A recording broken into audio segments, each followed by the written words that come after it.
If you're dyslexic, it's kind of your superpower. It's like the way that you think. Our brains, they're wired to, I think, process information differently. It's just the way that you see the world. I don't think people do think the way I think. And we're curious. We're creative, I think. We can simplify things. We see the big picture.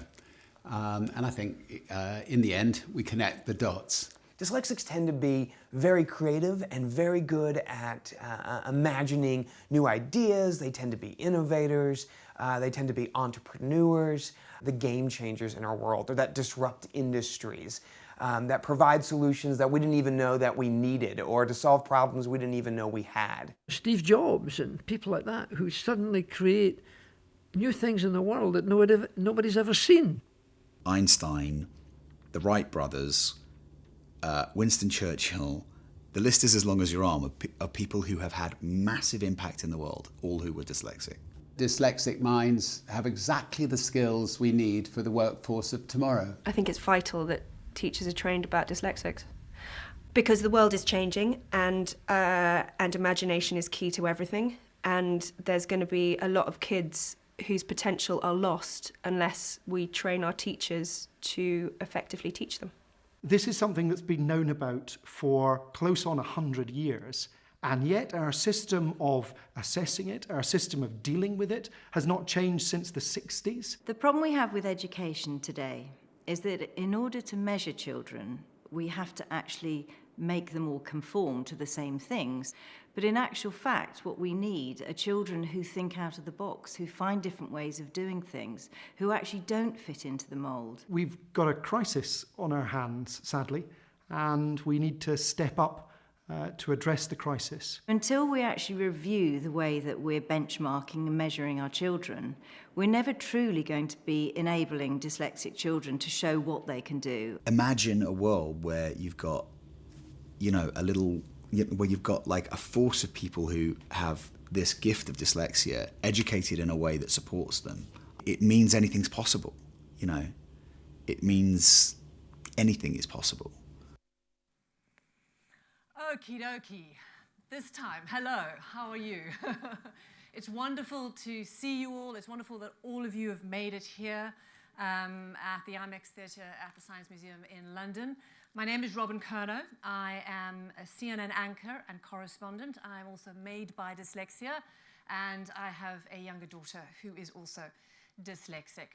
So in addition to all of you who've taken time out to come here and actively and physically take part in a lot of these conversations, I also want to say welcome to the many, many people, I think thousands and thousands of people around the world who are joining us on the live stream. So thank you as well for taking the time. Settle down with a cup of tea or maybe a glass of wine, depending where you are. And I think hopefully you are going to just not learn a lot, but this is also a call to action, and we're going to provide some very fundamental signposts and hopefully extra momentum in terms of change. So we're at the Science Museum, as I said, and as you walk through here, I mean, first of all, an amazing space, but I don't know, all of you would have walked through here and seen these inventions as we got to the IMAX Theatre, which is at the end of the hall. And so many of these world-changing inventions that literally change the way we do business, the way we live, were invented by dyslexics. Thomas Edison, Alexander Graham Bell, the Wright brothers, as Orlando Bloom said, Henry Ford as well, also a dyslexic. So this is also paying homage to the dyslexic way of thinking. And our first panel is going to be about the power of imagination, because that is a lot of what we have to celebrate today. And it's not just about seeing the bigger picture, it's essentially saying the sky is not the limit. Here we go.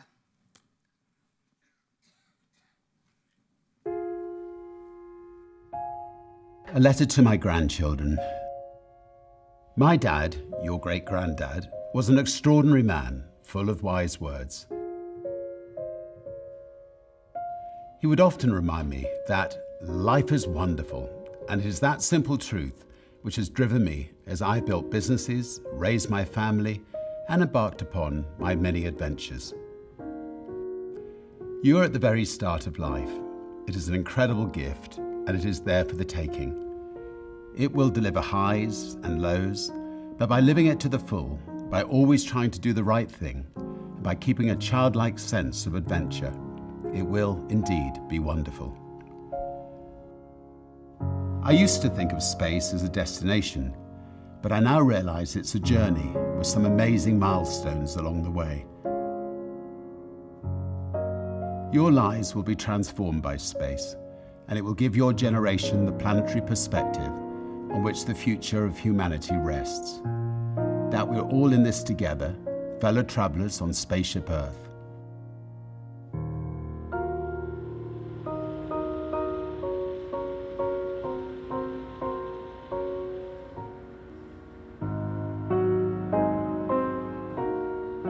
Today we pass the most significant of them all, as our beautiful VSS Unity, along with the hopes and dreams of so many, became the first spaceship built for regular passenger service to put humans into space.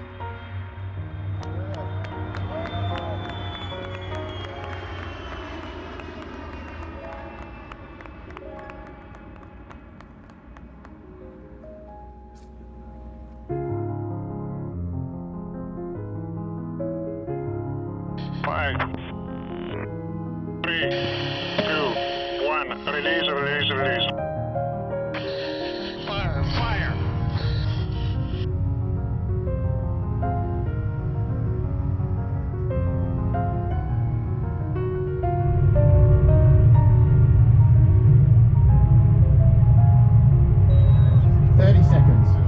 Good control.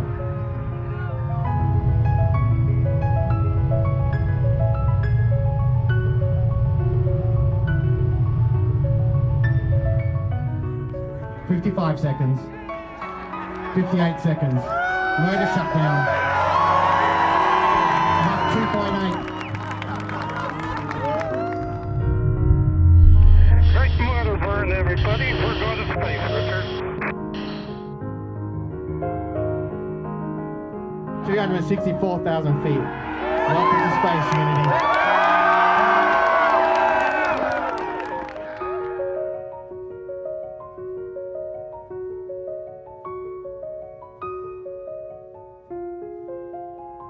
The view is incredible.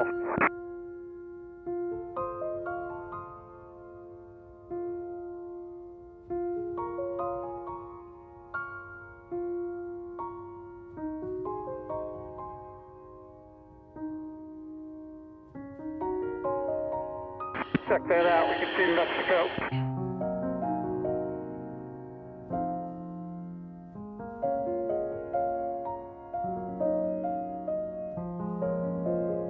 Spaceship Unity, welcome to space. Copy, base. $1 million view.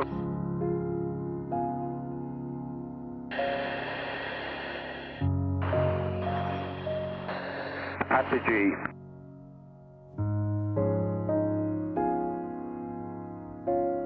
Virgin Galactic has shown that when you set off on challenging but important adventures, exceptional people come forward to join the journey. People who are consistently by your side and on your side. People who share your dreams and people who help make them reality. Rolling to the right. Well, and the perspective of that from down here is kind of amazing as well. Obviously, we're talking about big picture thinking, we're talking about imagination, but sadly, we also have to talk about the nitty-gritty of realities of the finer things, such as the fire escape. So just so you know, either way, you don't need a lot of imagination to see these housekeeping suggestions if you need to. Also, sometimes it's good to signpost where we're going. Many dyslexics like to just barrel ahead, have the imagination, not worry about all the small detail along the way. But I do want to give some of you an inkling of where we're going tonight. So first of all, we're going to have this panel coming up soon. I'm going to introduce them in just a moment, of imaginers, people who think big, including Richard Branson, who's going to be joining us on Skype. And then we're also going to be joined by Matt Hancock, who is a Secretary of State for Social Health and for Health and Social Care. Clearly, it hasn't been a busy day for British politicians. Another one of those really quiet days. So he is running a little bit late, but he will join us after that panel. And then we're going to be also joined by a whole bunch of amazing game changers who've already done some really good stuff. So you can see that there. And then you're going to have a 15-minute break. You can do whatever you want. Just take a breath, go and have a walk, go to the loo, and then please come back pretty quickly if you can. And then we're going to have a panel talking about education and how to create change. And we're going to have a very, very special guest on that. We're really happy to announce that Her Royal Highness Princess Beatrice will be joining us here in the panel to discuss her perspective on dyslexia. And then we're going to be having some conversations with some students, and then you are allowed a glass of wine and a chat afterwards at the networking session. So just so you know where we're going. Now, before we move on, I do want to introduce our next imaginers, and hopefully we're going to get Richard up on the IMAX screen very soon. We have Maggie Adarin-Pocock, who's a space scientist and space communicator, which is a lovely way to describe oneself. David Spear, future Virgin Galactic astronaut. He'll be joining us as well. And then, of course, Sir Richard Branson, the founder of the Virgin Group. So I want to give a warm welcome to all of them.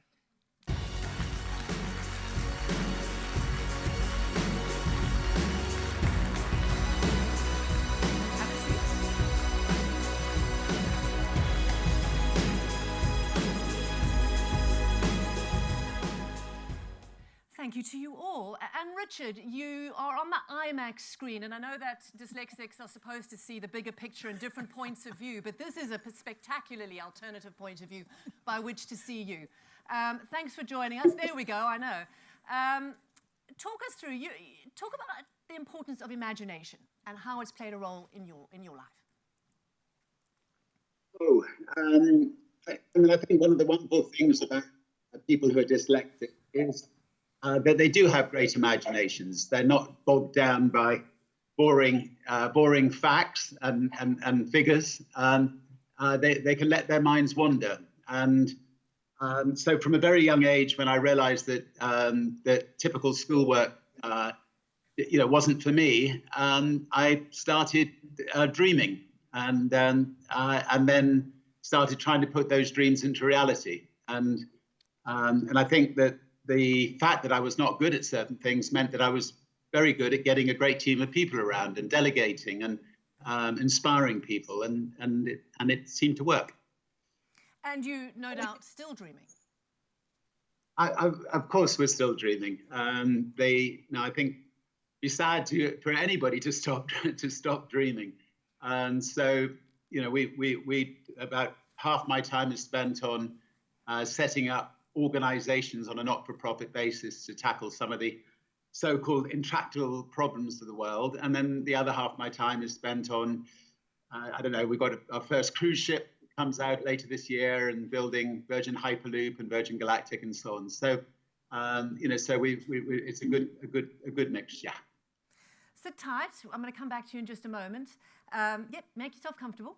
I want to talk to Maggie, because actually we were talking beforehand, and you mentioned the importance of crazy dreams. Yes. In a world that so much is focused on success and doing stuff.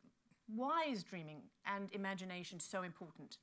So I think I'm a scientist, and I think one of the things I love, one of the reasons I became a scientist is because of science fiction. And science fiction shows us a universe of possibilities. And as a scientist, we can see those possibilities and think, well, how can we make that a reality? And so I think one of the problems that I had as a child is I was thinking these crazy thoughts. I was thinking out there, my desire. Because you're dyslexic as well. I am definitely dyslexic, and so my desire was to get out there. But people would say, "Oh, Maggie, with your reading and writing, you're aiming too high. Rein your dreams in." And I think so. Now I spend a lot of time going out and speaking to school kids and trying to find the kids that are sort of disengaged with the school system and say, "No, have a crazy dream. I've had a crazy dream, and it's taken me to places I would have never believed." Sitting here in front of you with a very large Richard Branson behind me, I would have never believed as a child that this was possible. Yes. But because of my dream of getting out into space and that desire to get out there, it just sort of transforms your whole life. Yeah, it does. And Richard speaks about sort of people joining you in the journey of dreaming.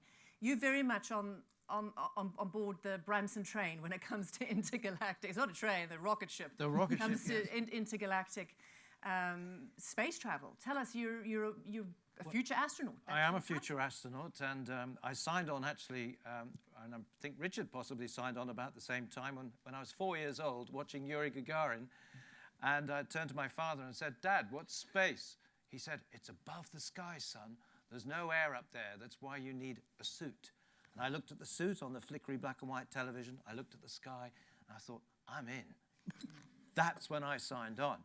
And then years later, when I heard that Virgin Galactic was up and running, I rang this little number in London, and I signed on, and that's almost 12 years ago. And I'm in, yeah.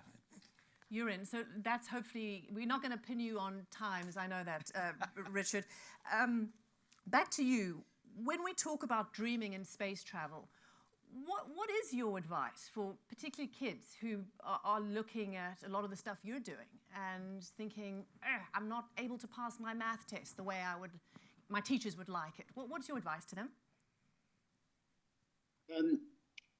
First of all, I think the system is broken. So, I think the conventional way of judging somebody based on their exam results is a wrong premise.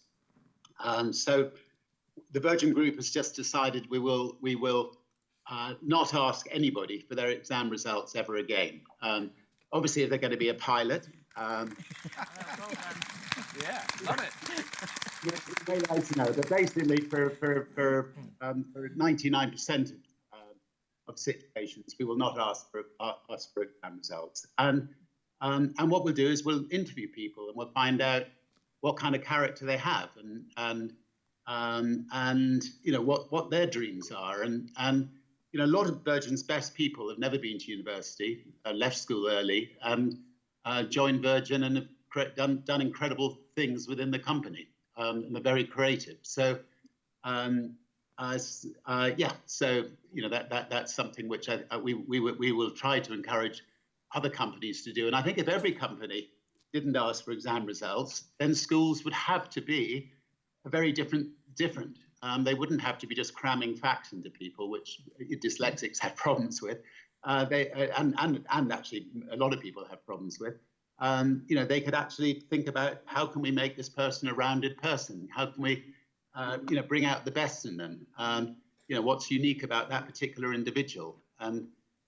So you know, so that's something we'll be working on in the years to come. Yeah, and that's also something that we'll be talking about in one of our later panels, because certain businesses, certain sectors seem to be way ahead compared to others. And that's also interesting and probably also good advice if the kid's looking to choose a career. Sometimes it might be worth looking at ones that are more open-minded about diversity and thinking. Maggie, to you, what can space teach us?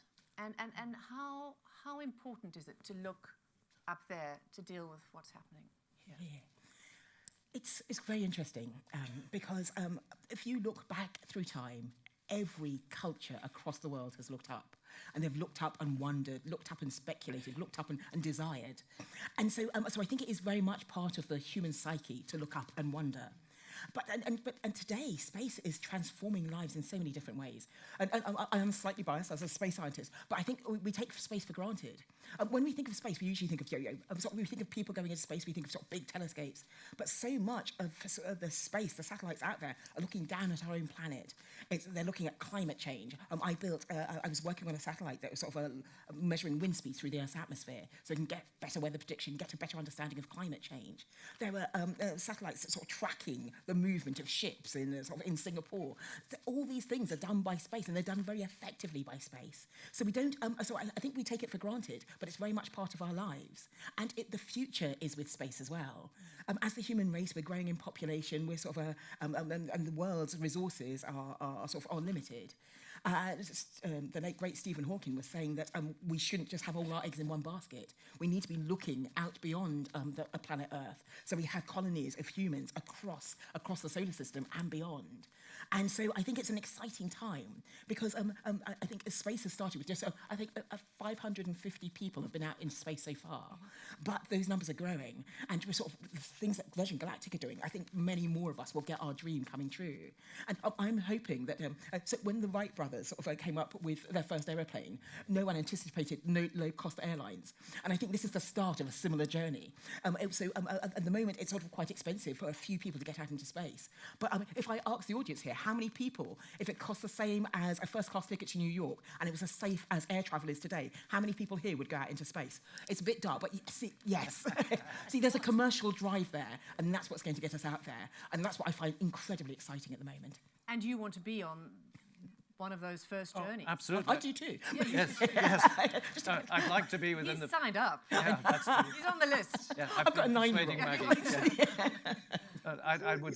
He's also been very patient. Yes, thank you, Richard. That's true, but it is for everybody potentially. And as Maggie was saying, really, the knowledge we're gaining in space is cascading down, and it's helping us so much. Satellites were mentioned. I was born before satellites were in the sky. Now there's over 4,800 orbiting the Earth. We take for granted, as Maggie said, the wonders of satellites. Look at these things. How many of you have been on WhatsApp, YouTube, and all the various things today? The signals are going zip, zip. And it wasn't there not so long ago. Before I was born, it was still imagination.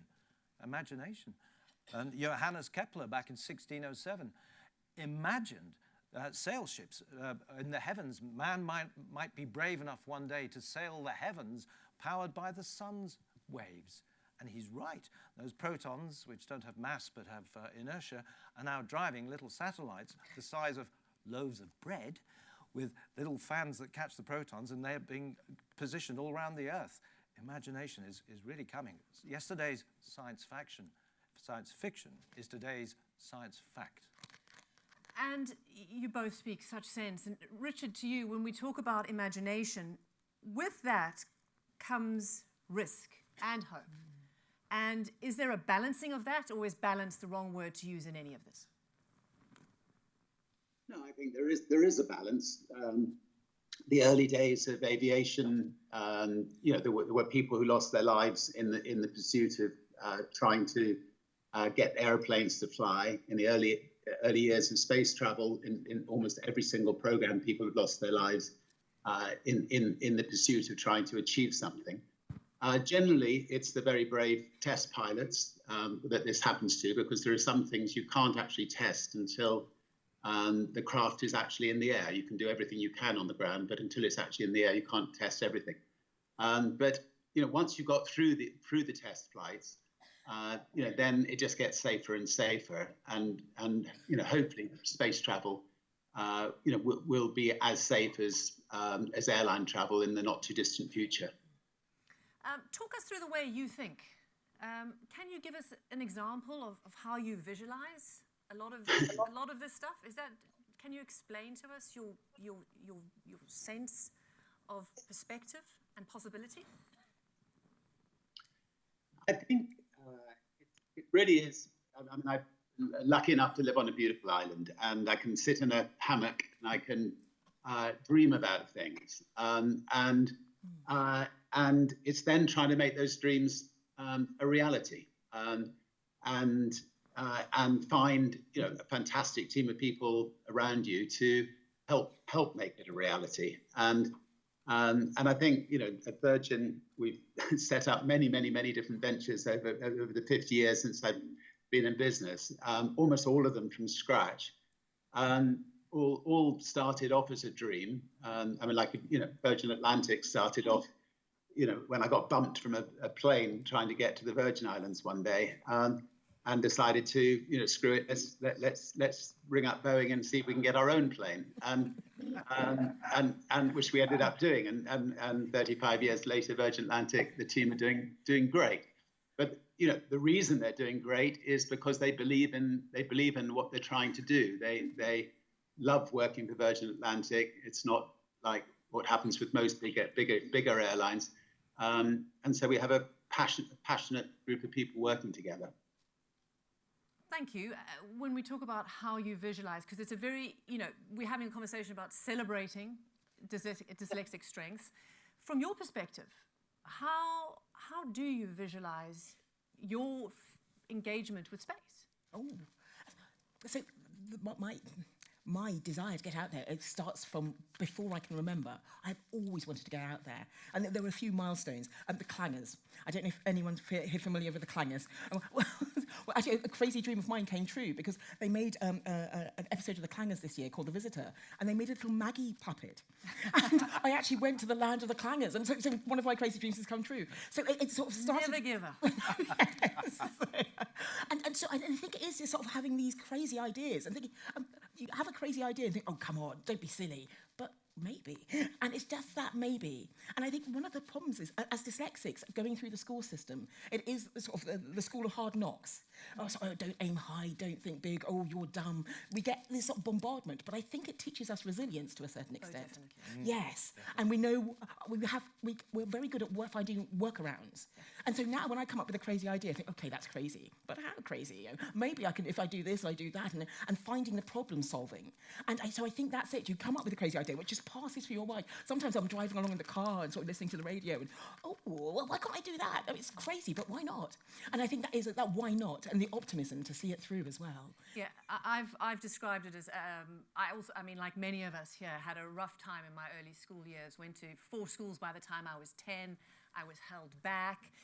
Again, they either think you're too young or rather stupid, and you land up figuring ways to get through school. And I kind of call myself a bit of a street fighter, and I think this is in many ways one of the ways you're very prepared for the real world, because you do come out, you know, with a few black eyes, and you know how to fight. And that's also, I mean, your point exactly. Yeah, I recall as a dyslexic child having a rotten time of it, and I didn't hear the word dyslexia. I came from the dark ages, really, early 60s, and I was shoveled from one school into another. I actually imagined and I dreamed that Colonel Glenn was going to come along in a spaceship and take me away from these horrible situations where I was being ridiculed yet again by this teacher, and that sort of policy of the day for some. Yeah. Bad work was punished, and so on and so on. Enough of that. But these things are drivers, and the imagination is a savior, and the imagination and desire to do other things carries us all forward. I was saying to Richard, the balance, or the need between balancing risk and hope. You must be very acutely aware that there is a huge risk, potentially, of you being up there. Well, yes. There is much less risk, as Richard would tell you, with this spaceship mechanism than any of the previous ground launch systems, where once you've lit the candle, you can't stop it. Whereas ours, which drops from 50,000 feet, if there's a problem with the rocket motor, you can stop it at any time. But it still has, I should mention some of the benefits of the ground launch system, in that the moment it launches, you're at 3 to 4 Gs. There's no warm-up to it. It's wham, you're there. That's fantastic. I was going to say, that doesn't sound like a problem. Richard and I have been in the centrifuge, and we've enjoyed these things, haven't we? Have you enjoyed the centrifuge, Richard? It's so pleased my body coped with it. So I've been 2 or 3 times since, and it's a good experience. I mean, I too was in the dark ages at school, even more darker ages than you. And the word dyslexia definitely didn't exist, and you know we were just assumed to be thick and stupid, and absolutely, which is really actually why I decided to quit school at 15, because it just wasn't suited for me. But anyway, we're lucky that at least these people understand dyslexia now, realise that it can be an advantage to kids. I mean, I hate the fact that some American parents are told that they have to give their kids drugs because they're dyslexic. Yeah. No. Yes, and you know, and anyway, fortunately, generally speaking, things have moved. Generally speaking, and I think that's also one of the reasons we're here, is that there certainly needs to be a rather hefty kick for many educators and for many people in the way they think about educating children, not just dyslexic children. Richard, to you again, the issue of being a street fighter and the resilience that comes from failure. Failure when you're 7 and you can't, you can't read, and constantly being lesser than some of your classmates, which all of us have felt. Yep. But in many ways, that has driven our success. How important is failure and being hit down a few times? Well, I think that we all failed at a system that I think was failed in the first place. We failed to learn, I don't know, French. I mean, no English person can speak French, even after 8 or 10 years of learning it. And yet schools continue to try to teach people French for 10 years. And most mathematics for most people, you know, as long as you can add up and subtract and multiply, that's all you need. So, you know, anyway, so I think the dyslexics learned that conventional education was not for them, or they would get by as best they could, and they dreamt about other things, and the parents and the teachers who are best with dyslexic kids are the ones that find out what their kids are interested in, what they love, what they're passionate about, and let them loose, and they could be absolutely exceptional in the areas of their passions. Yeah. We're going to be talking about a little bit later in terms of how businesses are dealing with dyslexic skills in terms of managing future jobs. You said that you don't look at exam results.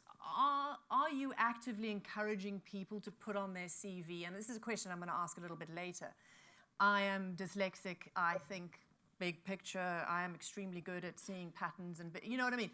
Do you think that is worth putting on a CV, or is it we're still not there yet? I'm never quite sure whether, like people who just come out of prison should have to put on the fact that they were ex-convicts, or dyslexics should have to put on the fact that they are dyslexics, or exam results. I actually think it's better that companies make a real effort to take on ex-convicts, to take on dyslexics, to take on people generally based on their merits and what they can offer. In terms of a lot of what we're doing now is having a conversation about being out there and celebrating this. How do you do that in your ordinary life? Well, it's funny, for many years, I went through the system. I studied at Imperial College next door, and I sort of came out, and I never told anyone I was dyslexic, because I went and worked out in industry, and I still didn't tell people I was dyslexic. And I think it is, just as Richard said, it's finding your strengths. Yep. And sort of working in the space industry was fantastic, but boy, is there paperwork. so sort of writing reports, and sometimes you just get a wad of paper, and my heart would sink. And so, but now I've steered my career into things like communication, so empathizing with people, talking to people, and telling them about my passion about everything that's out there. And so by finding where my strengths lie, I can utilize my passion for space, but I can do it in a form that works for me. And I think this is what we need to do. My daughter is 9, and she's dyslexic too. And the thing is, when I told her she was dyslexic, because I go around and say, yeah, I'm dyslexic, she said, why? But at the same time, sometimes she comes home and says, Mummy, this girl says I'm dumb because I can't read as well as her. And so there are so many benefits of being dyslexic, but what we need to do is sort of coach our kids so that they can go through the minefield that is the education system as it stands at the moment, or even better, change the education system, but so that they can come out resilient and sort of ready to take on the world, knowing what their strengths are. Yeah, I mean, I know with my daughter, we realised potentially she was dyslexic when instead of writing dogs, she would write bogs. So she loves bogs. And dogs, probably. So letter reversals are one of the the sort of red flags. But again, at this moment, she's had an amazing path of being educated at a fantastic school in America called the Skank School, and she is living her best life because she's had all the success. In terms of how you manage being dyslexic and how you think it perhaps will be an asset when you go up there. Well, the asset will be the imagination side. I hid it too for years. I didn't tell anybody for a long, long time because there was so much shame attached to that sort of thing about being backward in the early schools. And I went through 6 junior schools, and it was purgatory. I left school with 1 O-level at 16, but found my way in other ways. So I imagined, and I came across something I really liked. I saw a TV program about somebody who sat behind a heart bypass machine. I thought, that's what I want to do. So I walked up to the local hospital a few miles away and said, I saw this program last night. Can you give me a job as a trainee theatre technician? I'd like to have a go. And I ended up taking an entrance exam at St. Tommy's, and they laughed at my spelling and all the rest of it. It was rubbish. But they saw through that. They saw I had something else. And to their great credit, they took me on. And I didn't have to write copious essays. I had to know the job. I had to be practical. And when it came to exam time, thank God for me, it was multiple choice questions. You ticked the box.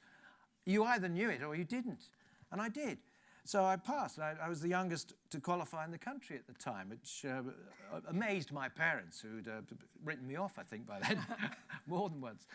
So imagination and finding that suddenly there's an outlet for you. And this should be encouraged in every child. We shouldn't be beating them into a box of submission. We need to find the little channel and remind that child that now, sometime in the future, they're going to get a little tap on the shoulder and say, hey, do you remember that dream you had some years ago? Now's the time. Let's go do it. I like to call that the desire to aspire.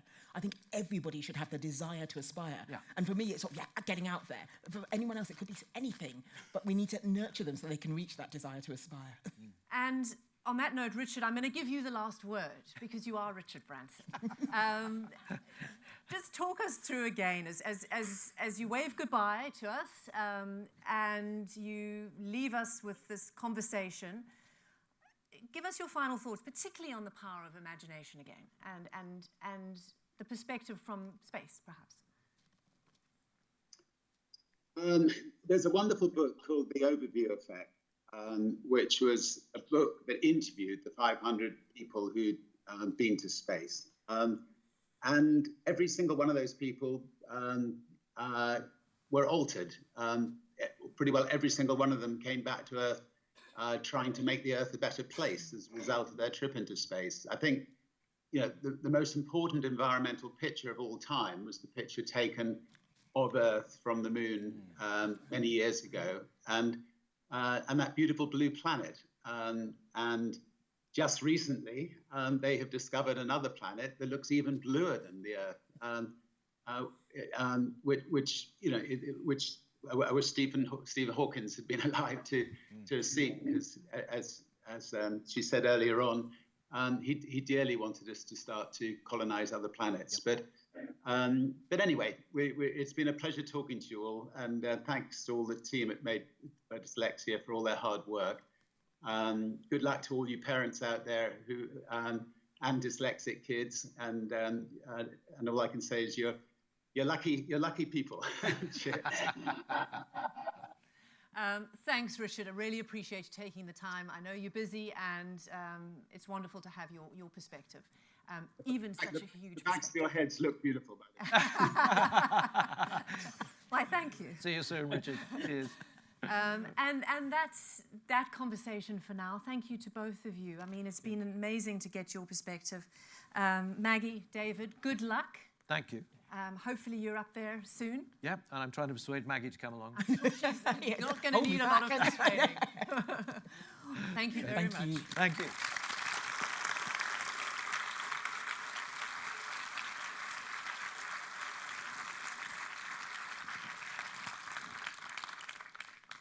So I want to move on to our next speaker. Matt Hancock is the Secretary of State for Health and Social Care, and he's going to join us now. Again, he is dyslexic, and he is another example of innovation, of perseverance, and of also just keeping on going. So Matt, join us.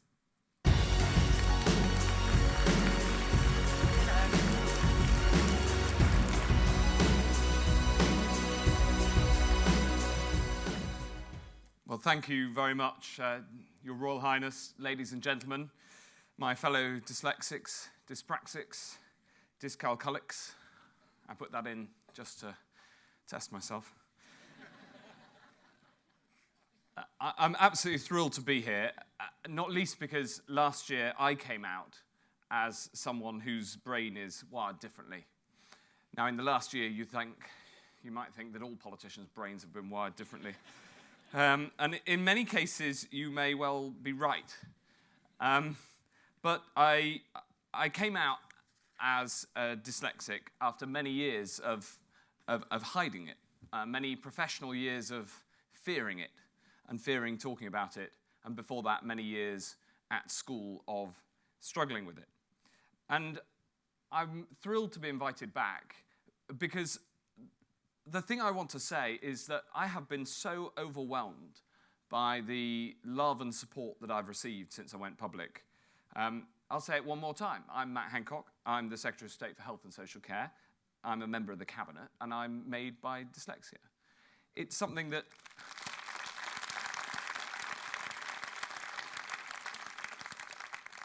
And since talking about it in public, the response that I've received has made me doubly determined to do anything and everything I can to support people with dyslexia, both in my role in government and also speaking out about it. Because it isn't a handicap or a hindrance, but a huge advantage that we have to harness to reshape our world for the better. And I think that it was incredibly telling, the link between that picture that Richard Branson just talked about, and the ability to see the big picture, which of course space gives you, and the capabilities that we have as dyslexics and others with neurodiversity. Now, I'm hugely proud every time someone comes up to me and says, thank you for coming out as a dyslexic because it's helped me, or often because it's helped my son or my daughter. But I also want to tell you that there's so much more to do. And I'll give you one example that really, for me, brings it home. When I, last year, talked about being dyslexic, 2 members of the cabinet told me that they were also dyslexic. We're a bit like London buses. But the thing is, only one of them's gone public. And the other one doesn't want to go public and fears the impact of going public, just like I did. And that's despite the fact that I'm now badgering him and telling him or her. Actually, it hasn't narrowed it down too much, but that's another subject. But the task of this group, amazing group of people, the task of all of you here in the audience, the task of all of us is not yet complete. And this idea, Maggie, that you just talked about, that you could put I am dyslexic on a CV with confidence, let us set that as the test of success. When you can do that, then society will truly have come to terms with just how great we dyslexics are. Because it's only when we can all have the confidence to talk about our capabilities and how we think differently that we'll really have succeeded. Now, it's fitting that we're here at the Science Museum. Thomas Edison, Alexander Graham Bell, Einstein, of course, some of the finest minds ever to have lived have been made by dyslexia. Your laptop, your smartphone, your car that you came in, they were all made by dyslexia. In fact, if it wasn't for things like made by dyslexics, like the spell checker in Microsoft Word, there's a good chance that I wouldn't be standing in front of you tonight. That has saved my career once or twice, I can tell you. So thank you, Bill, from a teenage Matt Hancock. I really owe you one. I've just got one suggestion for how Microsoft Word could be better, because I was using it to write this speech, and when I right-clicked on dyslexia looking for a synonym, it came up with no suggestions. In my opinion, when you right-click on dyslexia, it should come up with innovative thinker, don't you think? So there is still much more that we need to do, and I just wanted to talk a little about the fact that dyslexia is the single biggest driver of ingenuity, imagination, and scientific achievement in human history. And I know this. I know it's a bold claim, but I know. Because when you look at the inventions and the innovations that have had the biggest impact on human progress, including so many here in this museum, so many of them have flowed from dyslexic minds.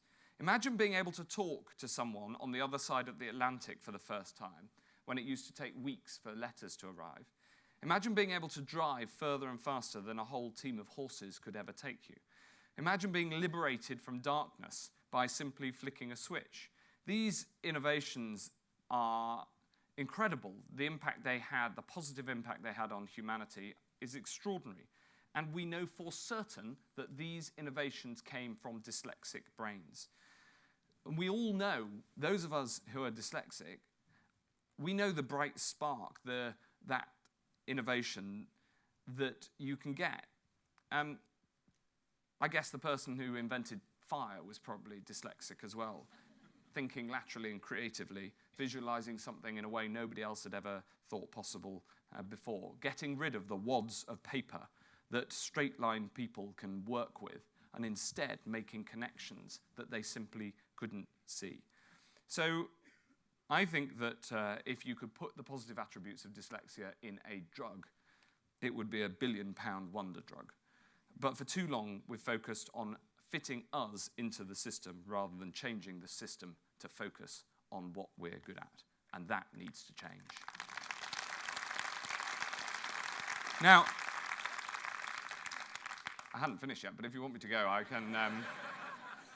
Because I've got one other point to make, which I'll get to quickly since you're now standing.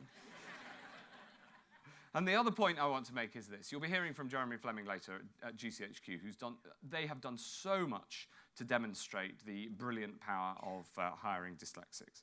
But there's a serious point that I want to make as well. Because this charity is wonderful in its optimism, and you as an audience are brilliant in your optimism. But we also need to remember this. The dyslexics who end up on this stage and at these events are the dyslexics who made it despite the system and got through. We also must remember that too many people with neurodiversity don't. Too many end up either not fulfilling their potential, and sometimes in a way that is frustrating and disappointing, but also too many fail much more significantly. Too many end up in our prisons, too many end up out of school. Those who went through 4 schools, I didn't know that before, before the age of 10, and prosper and get to that seat are few and far between. So yes, let's be optimistic. Yes, the future of the world will be built by people who can be creative and connect, especially as the machines increasingly do the boring straight line stuff that we can't do. But let's also remember that we are the lucky ones who managed to prosper through our neurodiversity and weren't brought down by it. So there is much to do. There is much to do in the education system. There's much to do in the health system. There's much to do as a society to celebrate and embrace dyslexics, yes, but there's also much to do to support every dyslexic to be able to achieve their potential, because far too often that's wasted. Thank you very much indeed. May I stand?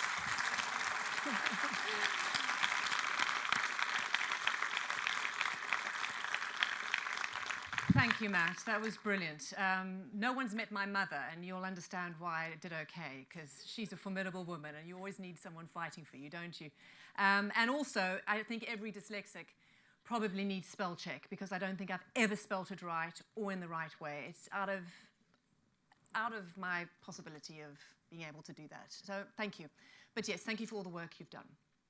I want to talk about game changers now, and the disruption. We've seen Richard Branson, the creation of sectors of business that nobody thought possible, the possibility of bringing peace in wartime or changing the way world events happen.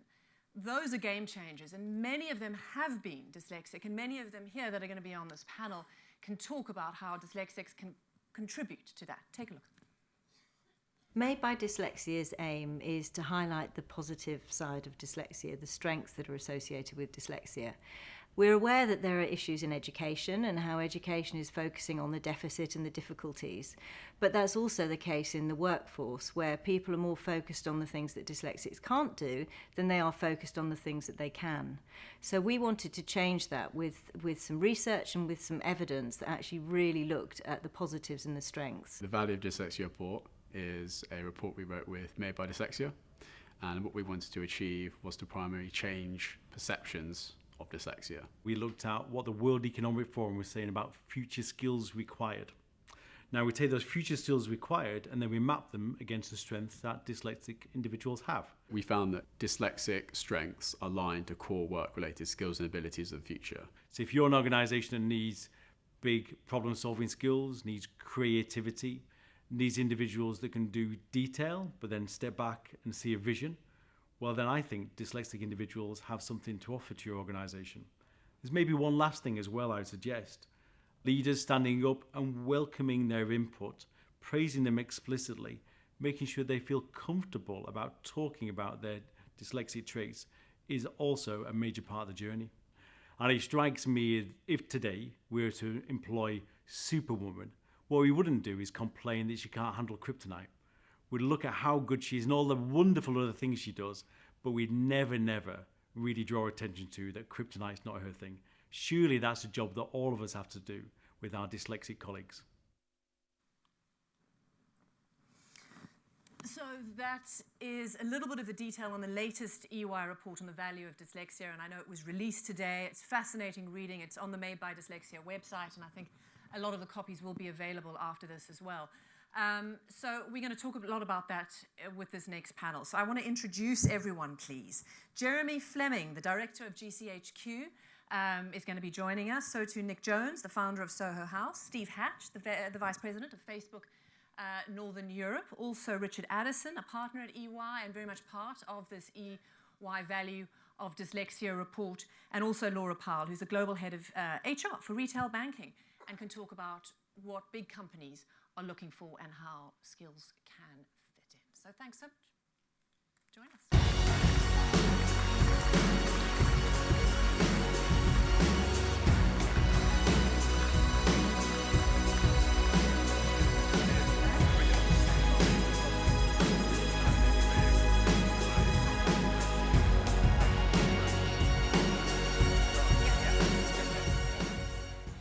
Snuggle in.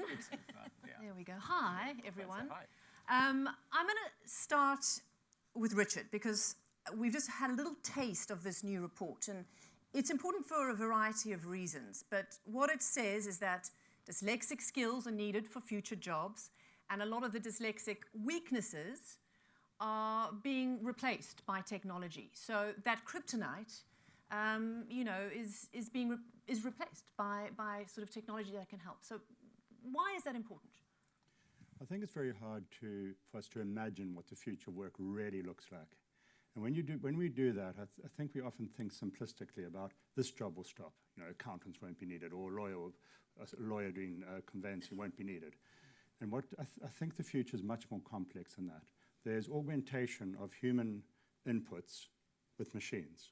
And then to actually understand how we fit into that future, what Ben Cook has done an amazing job of, is to break that down into the abilities, the skills, and really align to what is trending and what is decreasing. And dyslexics fit very well naturally with those areas that are trending and those areas where we've always battled a bit are being supported by that technology augmentation. And that's not just about sort of assessing something on paper. I know GCHQ is very much focused on using the dyslexic brain in these ways to troubleshoot on a lot of things. Very important security issues. Tell us why you're being so forward-thinking on this. Well, absolutely. We have 100 years of keeping the country safe. And when I look at the things that ordinary people have done that have ended up with extraordinary outcomes, then I can see people who think differently, and I can see dyslexics in every one of those from 1919 through to the present day. And when I look at how we think of that community in our workforce, when I think about how we make sure that they can give it their best, there are a few lessons I think that we can learn from that. I talk about, with the right mix of minds, anything is possible. And dyslexics are definitely part of those mix of minds. And we are doing everything we can to attract the right people, including dyslexics, to make sure that they see themselves through the recruitment process, to make sure that when they get to us, they can fulfill their potential and that they can set an example to the broader workforce out there too, to give something back to their community. Yeah, and I want to break that down a little bit later, but in terms, we've got the HR guru here, and in terms of the recruiting process, how do you encourage this diversity of thought? And why are these dyslexic skills so important, even for HSBC? So I've spent a lot of time looking at the World Economic Forum Future Skills Report, and it's really fascinating to me that the skills that are required for the future are very, very similar across all countries and also across all industries. So it really doesn't matter which industry you're looking at or which country. Those types of skills around problem solving, big picture thinking, empathy skills, creative innovation approaches to how you're looking at problems, they're the sorts of things that are really coming out clearly in that report. And this is only 2 or 3 years away. It's not, we're talking 10 to 15 years away. So I'm recently new to HSBC. I joined 4 months ago, but having had a dyslexic daughter or have a dyslexic daughter and seeing some of the struggles she's had, to me this is critical that we start to look at this from an employer's perspective. And I think listening to what Richard said about the system is broken and seeing what my daughter is experiencing, I think it is broken. So the power, I think, is for us as employers to be able to really start to stand out and talk about these are the skills that we're looking for. These are skills that dyslexic people very commonly have abilities and capabilities around. And we're looking now at how we can introduce that much more into our assessment processes. To be fair, our assessment processes are not about exam results. They're much broader than that. But what we want to continue to do is to look much, much more closely at these future skills and make sure that the people that we're bringing in have those skills. But we also want people to feel confident to talk to us about the fact that they are dyslexic. So the question about should that be on CVs or should that be on application processes, I don't think it has to be. People need to feel comfortable to do that. But it's absolutely critical, I think, that we're aware and that we can help support people in the right direction. We had a LinkedIn video that we posted earlier this year. It had the most views of any of our videos that we posted on LinkedIn this year, and it was about neurodiversity and had colleagues talking about their experiences. That's fascinating. Nick, you wouldn't be caught dead working for any big company, would you? No, definitely not. I don't think anyone would have me. No, and that perhaps is the reason you started your own company. I don't think I would have got... No. Talk us through your experience of starting a business and how in many ways your attributes of being dyslexic has helped you be an extremely successful entrepreneur. Well, I sort of think, I mean, I think, first of all, I'm very lucky I'm dyslexic because I do look at things very differently. But I never, when I went in, I mean, if those of you who don't know what Soho House is, it's catering, it's a members club, there's a few of them around the world.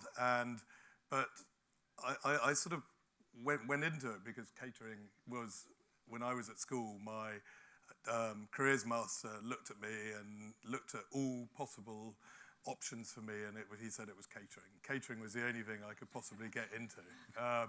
And that was a very long time ago. It was like 35 years ago. And the catering wasn't a great industry to get into 35 years ago. So I thought, okay, well, I'll go and do catering. Everyone's got to eat and drink, and I imagine they will keep on eating and drinking for the rest of our time. And so that's why I went into it. And then I realized that actually it would be sensible to try and do it on your own. And I think being dyslexic was, I think the biggest thing dyslexic gives to me is I have to simplify everything. Yeah. And as soon as I think the world, all it does is try and overcomplicate everything, you know. And complication panics me, and it sends me into a bad place. So all I do is spend my life simplifying. And I think what I've done is just set up a very simple business, which is hopefully giving food and drink to people in a nice environment that people enjoy. And that's it, start and finish. And you're so right about constantly simplifying. I know television news, and I know a lot of people might have heard me say this, is a dyslexic dream job in many ways, because you don't have to spell, you're reading your own scripts. The scripts are very, very short, and you're having to hone a lot of global issues into one or two main points. And, you know, I think there's a natural pathway for many people who are dyslexic, who think in pictures, who want to tell stories. You'll find a lot of us probably in television news and trying to communicate simply to an audience of what is important, what do they need to know. Facebook, though, is also changing the way we communicate in many ways, good and bad. How are you managing with the potential of dyslexic skills and incorporating them? Yeah, and in terms of an audience, I mean, in terms of the community that we serve globally, that's close on 2.6 billion people now. And when you're making products for the world, you are making products for 2.6 billion, of which we know a huge number of those will be dyslexic, a huge number of those will have hearing loss, a huge number of those will have visual impairment. So we have to think about how do we build products that are able to be used by everybody on an equal basis. And the way that we think about it is on twofold. One is diversity, and I don't want to declare the diversity debate over, but my goodness, like if you're in business and you haven't got this yet, the kind of diversity is a strength, then, well, good for you, because it's going to be my competitive advantage if you haven't. But I think kind of more needs perhaps to be done on the inclusion. Like there's one thing having people in the business, why I'm just so impressed with the work that EY have done and what GCHQ are doing, that that people feel they can thrive in those roles. And I think that's where, when you have a position of responsibility and you have a degree of power to some extent, that you should be able to be much more open around dyslexia in particular. I certainly try and do that. Technology has helped some of that. Spell check is great. You do need allies, though, sometimes. I do remember when I wrote a reference for someone and there was a very concerned reply from the company he was going to, and where I thought I'd written, I'm sure this person will thrive at your company. I'd written, I'm sure that person will thieve at your company, which is not what I meant at all, at all. So, like, occasionally I kind of pull on my allies to go, could you just have a quick read of this before it goes out? And I think that, the more that we can model that, the better that's going to be for everyone. And you also have a little addendum at the bottom of your email. I do, yeah. So at the bottom of my email, it says, TFAC says, I'm dyslexic, please excuse any typos, and maybe I don't have to apologise for that, but I think it's courteous to. And then I have the madebydyslexia.org there.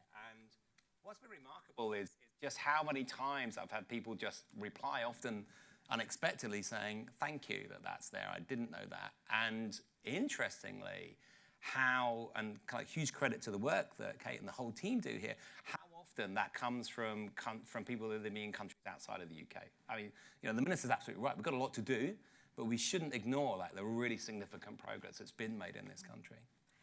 And I want to talk about this inclusion that you are very much leading the way in.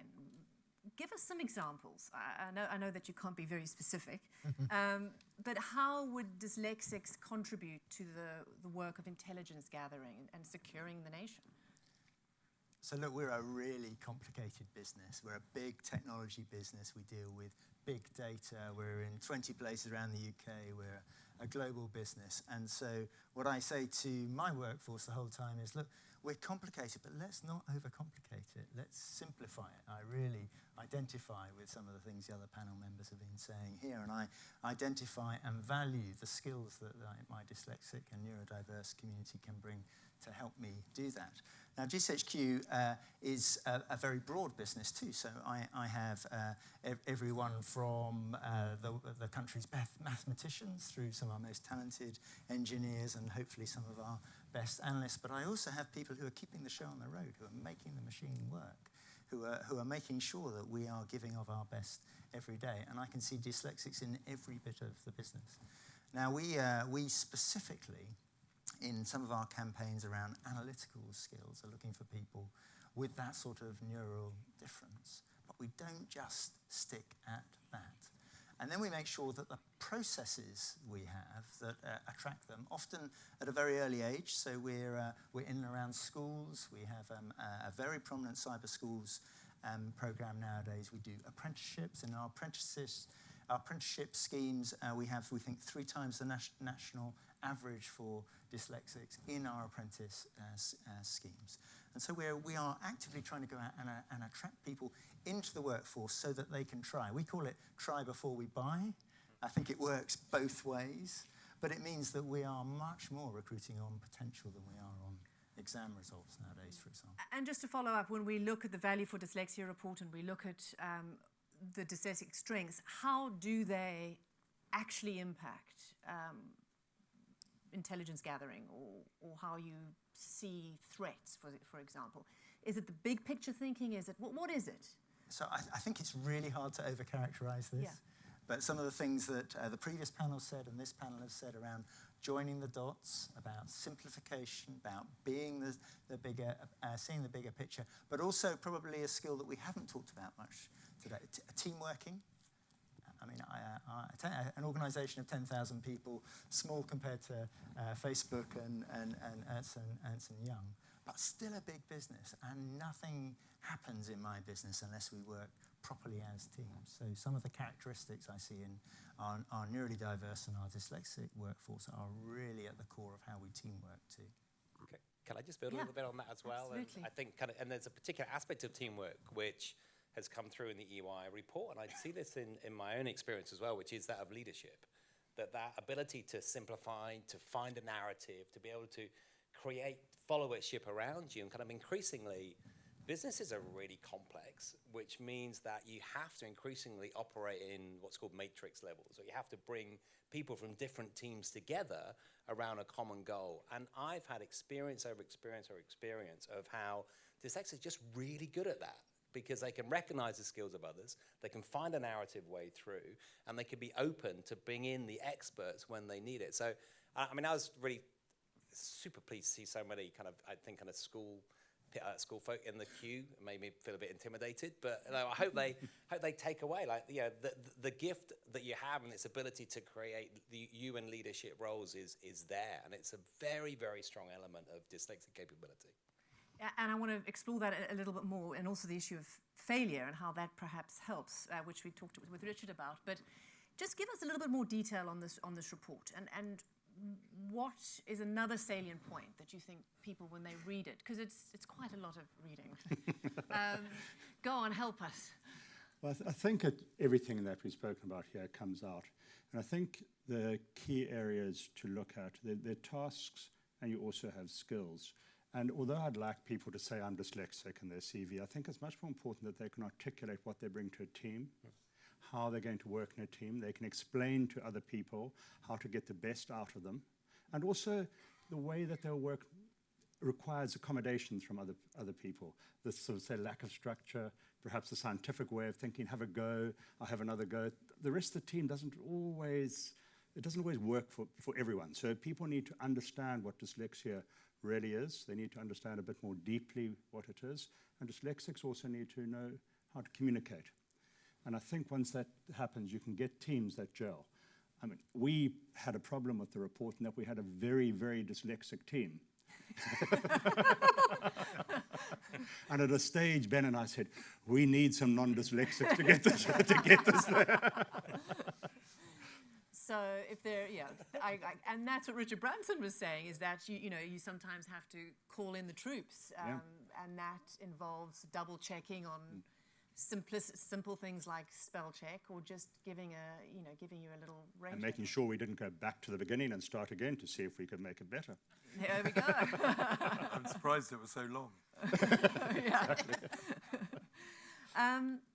When we talk about teams gelling and being and having, if you've got to Facebook or HSBC or one of these big companies, there's perhaps a leadership aspect.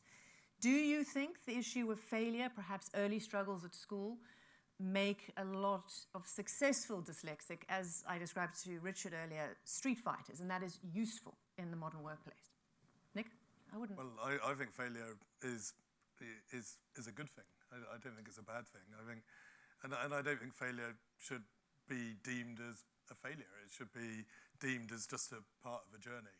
And I think I've had plenty of failures and I make plenty of mistakes, and I think what you've got to do is just look at them and say, okay, well, I won't do that again. I'll do it slightly differently. And I think it's a shame when people fail at something. They think they're just useless and they can't do anything.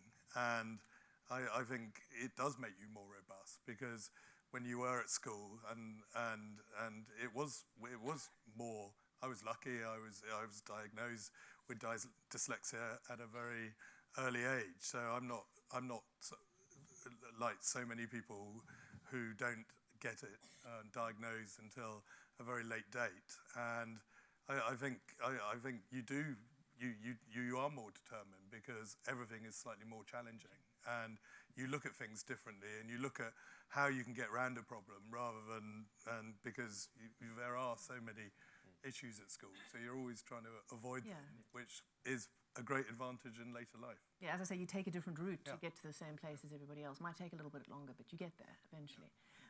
In a workplace, as you're looking at a lot of these skills that are outlined, what do you take in terms of hiring people, and is the process of hiring people a problem?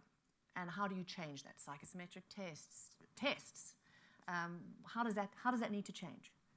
So I think it's Can it relevant. change? Yeah, I think it's a relevant point for all employers, and I think employers are on a journey. So I think some of them are far more advanced in their thinking around this, and others still are much more at the high levels of assessment, looking at background results, looking at exam results. I mean, psychometrics in themselves don't necessarily look at actual numeracy or verbal abilities. They're much more about people's personalities. I think the question is more around things like numerical reasoning and some of those types of tests. So I think a lot of employers have started to take those out, because if you look at the future skills agenda, it's going to be much more about what skills you bring to the table, not what your exam history is. And I think that becomes more and more apparent as you look at these types of roles that are, new roles that are being created around things like machine learning and AI and big data, that it's far less about whether you've got a certain number of A-levels or what your degree was. It's about whether you can bring those skills. And I think from a future perspective, that will really start to change the workplace as well. So it'll be far less about what jobs you've done and much more about what skills you're bringing to the table. And I think it's going to be a really interesting dynamic for a lot of the more traditional companies who are organised in quite major hierarchies, that these things need to start to change as we begin to work in much more agile, flat structures in companies than they have been traditionally used to doing. Recruiting. How have you taken out some of the tricky test scores and the old way of judging whether somebody is worth being an analyst or one of your computer gurus? We spend a lot of time up front thinking about the core of the role. So what is it we are actually trying to attract here? What are the skills, to your point, that we actually need? And then think deeply about the process we need to get the right people in. And the end result is often, of course, not a psychometric test. It's a different type of process which tests much more on aptitude. But we then also make the process quite touch-heavy, if I can say that in the right. What do you mean? Well, I mean, we stay in contact. We talk a lot to our people about what they should expect in the process and what's coming up. And then, particularly for GCHQ, where we have a vetting requirement on top, which can take several months beyond, we talk people through that to make sure they stay the course. Losing people at the late stage of the process is a really expensive thing. It's very wasteful of time. And so to make sure we get the right mix of minds at the end of that process, we invest very heavily through the process. You kind of back time it. Yeah, but we've got a long way to go on this too. I don't want anyone to go away thinking that we're perfect on this. We're learning about this the whole time. But I think the overarching lesson here is the younger we go, the earlier we look for potential, the more we tailor the recruitment process and the outcome, the better minds we're getting at the end of it. How is Facebook figuring out this, identifying talent, letting them come through a process that could be in many ways daunting to a dyslexic?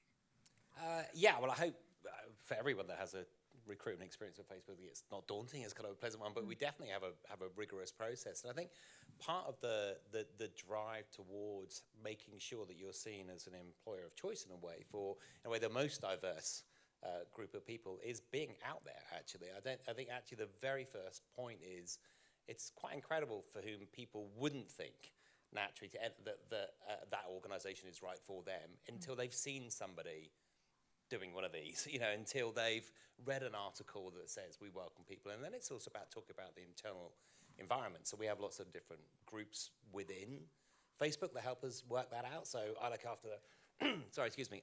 So I'm the exec sponsor on the differently able group within Facebook. And it's incredible talking to people that are having that experience of saying, okay, what was it like for you? What could we improve? Who do you know? And whilst that's true in the world of kind of direct cognitive or neurodiversity in that sense, it's also true in the other underrepresented groups. So people know the answers. You just got to be able to ask the right questions and make sure that you create a framework of support and interest as an organisation that enables that to actually change how you do things.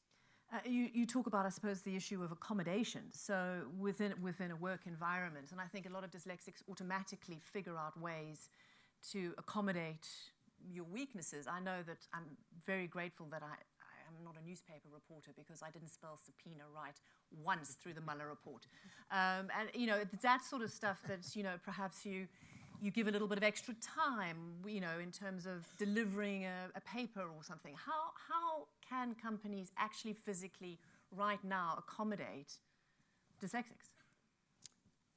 I'll give just maybe one kind of small practical example, and I don't think it's about accommodating dyslexics, but it has a good positive side effect, which is how companies communicate internally as well. And that can often be, previously that could be very heavy paper-based or a lot of email, those things.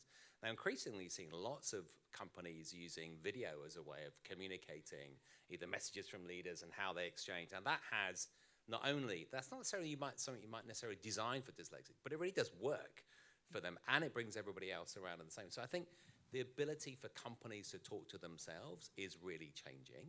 And I think that those changes, I think, are creating a more productive and inclusive environment, particularly for dyslexics. And is that dealt with in your report at all in terms of how companies can already work towards facilitating these future skills? I think we've spoken a lot about the resilience of dyslexics. And of course, that's something that's very important. But I think it's also, if we take a step back and say, if we create a psychologically safe environment, that is the environment in which dyslexics will be most successful. At the same time, that benefits all diversity and all neurodiversity. And you have this ability to build teams within which dyslexics really flourish, which are the more diverse teams.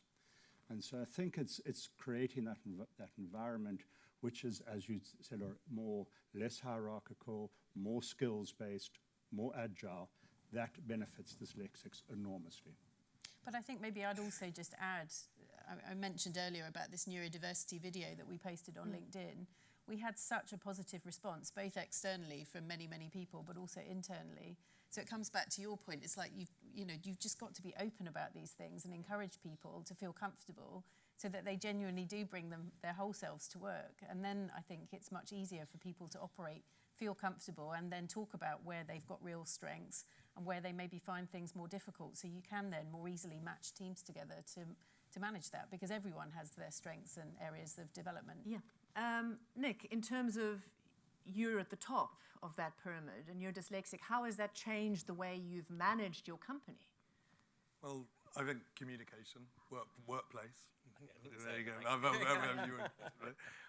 Which is, which you communicate by video. I think they're very lucky they don't get long emails from me. No one gets a lot because I don't send any emails really. It's talking to people and communicating verbally. And I think, you talk about recruitment processes and more time. I remember they gave me more time at school on my exams, and that was a complete waste of time because I completely had run out of anything to say by the time the exam had finished. Then I spent half an hour just twiddling my thumb. So more time isn't the answer. But I just think you just have to talk to people, and you just have to, in a business where, we all report to the customer. It's not about reporting to lots of people within our company. It's about the customer as a person that and just staying focused on what the simple mission of what you're trying to do. And I think I saw somewhere that you only will read one page. If anybody gives you a wad of papers, you... Oh, no way. I wouldn't... if you can't put it on one page, I'm sorry. I know you're speaking. I know you spend a lot of time on your... We have got the summary in the report. Actually, what? Do you find the simplicity in terms of perhaps lessening paperwork? Is that a benefit? Well, I'm the civil service department. I know, that's why I'm asking you. So I was hearing you talk about your focus on your customer, and there's a parody for GCHQ, which is always listening to our customers. But of course, that is mic drop. Absolutely not the case. We got Facebook. That's definitely not us. So I think we'll take that offline. But there are two other things that I just wanted. The first is about awareness and understanding amongst the broader workplace. So I think all of us need to invest in understanding of inclusion, full stop, and this is one of those inclusion issues. And the second is technology is providing us lots of opportunity to provide help in the workplace. So whether that's extra sound baffling in our open plan offices, or it's technology to help with some of the basics around grammar and spell checking, or it's some of the ways we enable people to take part in meetings. And there are fantastic opportunities out there with the technology we can bring to bear. But it's those two additional elements which we haven't talked about, which I think are important. I think we have to start wrapping up. So I just wouldn't mind sort of a closing statement or just a sense of what you would give in terms of advice to anyone who is 16 and perhaps not doing so well in their exams, or a university graduate who's very focused on a very narrow path of studying, which is also something. What would you tell people when they're coming to your companies and perhaps looking for a job? Go for it.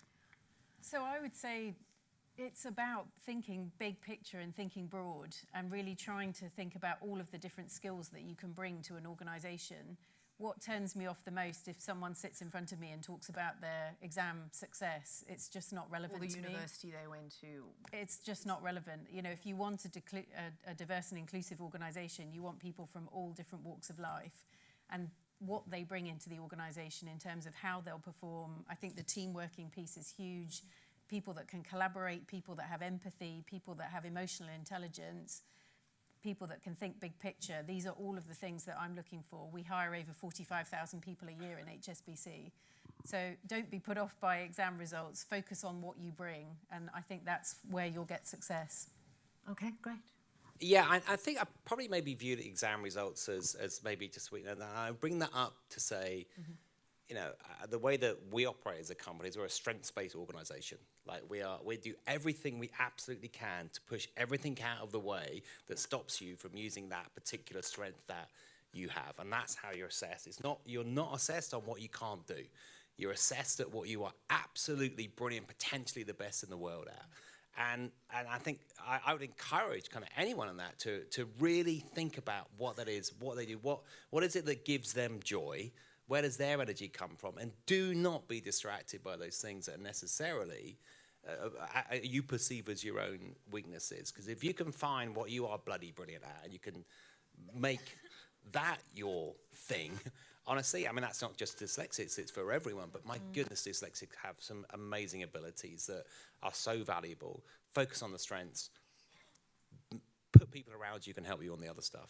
And I agree with you. I mean, I just look at my daughter even. I mean, she's really good at Lego. And you can see her 3D understanding of building just around Lego. And that, again, is, you know... Yeah, this is not a question of like putting when I was at school, they used to put a patch over your eye to try and strengthen the other one. Like, actually, I just want to have an amazing super eye. Yeah. You know, that's kind of there we go. Like, you know. So, yeah, focus on the strengths even when you're 9.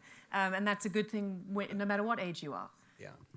I think a set of bad exam results is a good thing. So don't worry about it. Anyone who's 16 just about to do that. I've never asked anyone what exams they've got, what results they've got. I think it's hard for people at school because there is such pressure on exam results, and I don't think it's necessarily the best way of judging if that person is good for a job or not. And I think the more, it's really good to hear what everyone's saying on this panel, but they don't really look at it. So I just wish that could be communicated, because I would have never have thought getting a job in the bank, you didn't have to go to university or didn't have to get lots of exams to be able to get there. So, yeah, don't worry about it. Yes, spelling and punctuation, you know, are not that important. In your business, what is your final message? So my simplified message is don't let anyone stop you from imagining better.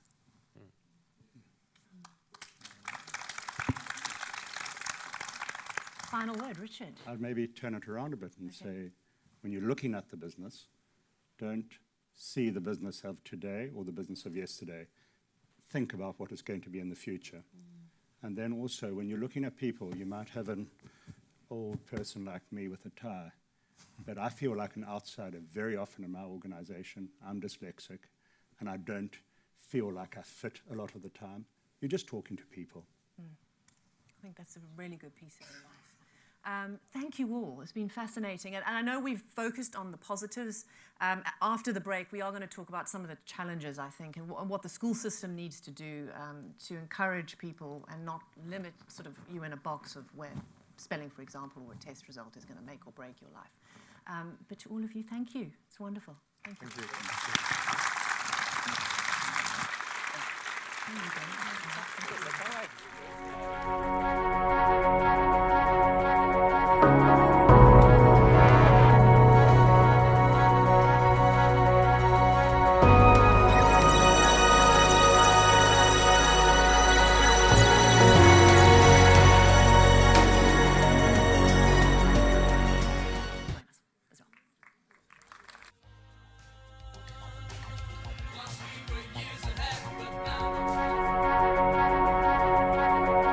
you.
Hope you all managed to get a little refreshment and a breath of fresh air, and thanks for coming back. We've had some fascinating discussions, but I think what is going to be interesting about our next panel is a slight dose of reality. And I think that's important because there's a lot that needs to be overcome in terms of the way the school system deals with dyslexic students. But our next panel is about game changers, about how we can shift and change expectations. And I think this video will explain a lot. Hi, everyone. I'm Chris Capicella, the Chief Marketing Officer at Microsoft. I've been at Microsoft for more than 25 years, and one of the things I love most about the company is that we have a learning culture. Technology is a rapidly changing field, and it demands we operate with a growth mindset. It's our job to constantly learn from the world around us and look for new ways technology can empower every person and every organization on the planet to achieve more. When our education team first started talking to Made by Dyslexia, it was clear that technology had an important role to play in helping not only change perceptions of dyslexia, but to empower people with dyslexia to reach their full potential. Visit any classroom in the world today, and in that classroom, 1 in 5 students has dyslexia. And there are likely far more who have not yet been identified because it's not screened for in most schools, and it can be a costly process for many families. As a result, students with dyslexia and their parents are often not aware of what's causing their challenges in the classroom. These children are often labeled as having a learning disability, making up approximately 70 to 85% of today's special education classes. And their teachers and parents don't often have the resources or the training to help, however passionate they may be. And without the proper support in formative years, a struggling student's confidence and love of learning can quickly fade, which has lasting effects throughout their lives. History has shown these great young minds can bring tremendous gifts to the world, like many of you in the audience tonight. That's why 1 year ago today, Microsoft became the very first company to sign the Made by Dyslexia Pledge to give the 700 million people around the world with dyslexia the access to technology that can empower them to excel in their academic journey and in their lives. Our team worked closely with Made by Dyslexia to develop intervention and training materials to help educators better support dyslexic students.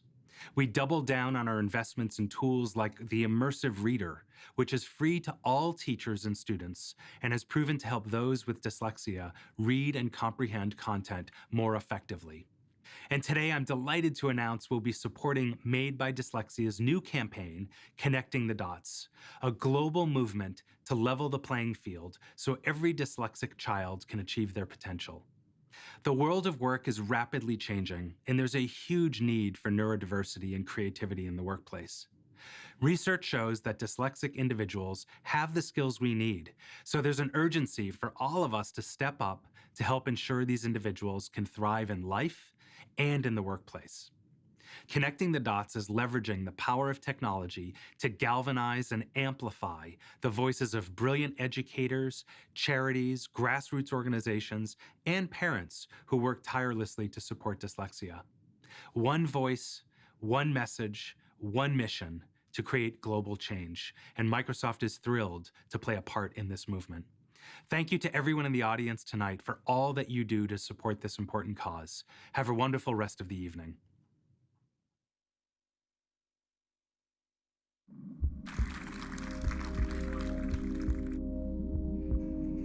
This is Emily. Like 1 in 10 children, she will be born dyslexic. The left parieto-temporal area of her brain will be affected, which means her neural pathways will be different from those born without dyslexia. Emily will see patterns most of us can't.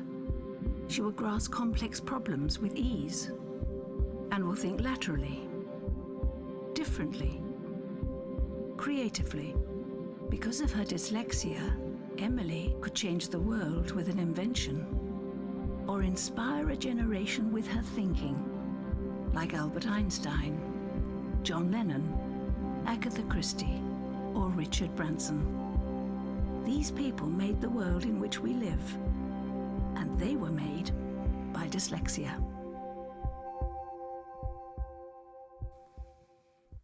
And for many of you who haven't been on the Made by Dyslexia website, particularly all of you at home, please go on. It's fascinating. There are a lot of good videos and a lot of interactive aspects where you can actually test yourself, even if you think, maybe I am. It's a good place to find some clarity. So we're talking about game changers and education. When I told somebody that I knew, an acquaintance, that I was dyslexic, she looked at me in horror, and I've told this story before. She looked at me in horror and she went, "But you don't look dyslexic."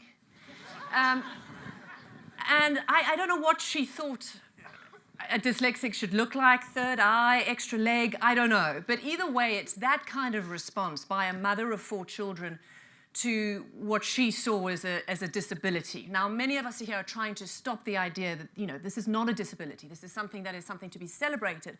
But in schools, in the US, across the world, often the dyslexic child has to be tested and called a disability.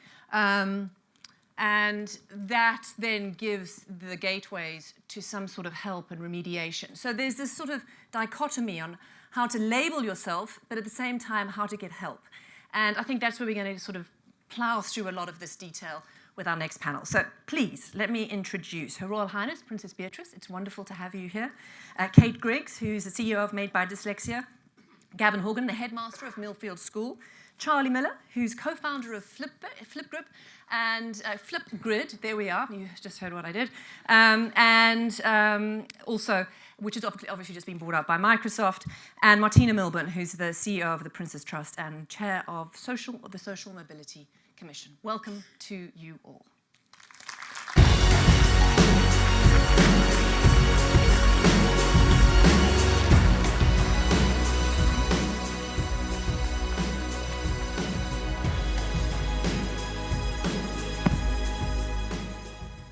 Yeah, none of you look dyslexic. There we go. We're talking about education, so let's go to the headmaster. How are schools providing support for dyslexic children? Where are the gaps? Huge question, thank you. And one thing that I wanted to address, maybe, there was a bit of a leitmotif in the first half, which almost sounded like schools were the problem. And I'm not convinced that that's the case. And I think across the world, I've visited and worked in schools all over the world. There's one thing that unites educators in pretty much every school in the world. They want the best for the children in their school. And I've been convinced by that in pretty much every school I've ever been into. However, we do have a system that currently restricts schools, and it's essentially our examination system. Examinations probably are being used as a system to measure schools rather than to measure children, and so that's the first big failing in those. Also, we've got a, I think I said in something that was on earlier, we've got a crisis, and the crisis is this crossing point, which is we've got an anachronistic examination system that is testing things like your capacity to hold on to facts, your capacity to manage spelling, punctuation, and grammar accurately. And that is in itself restricting, it is essentially disenfranchising dyslexic people who are neurodiverse, and they have the skills that we need in the workplace of the future.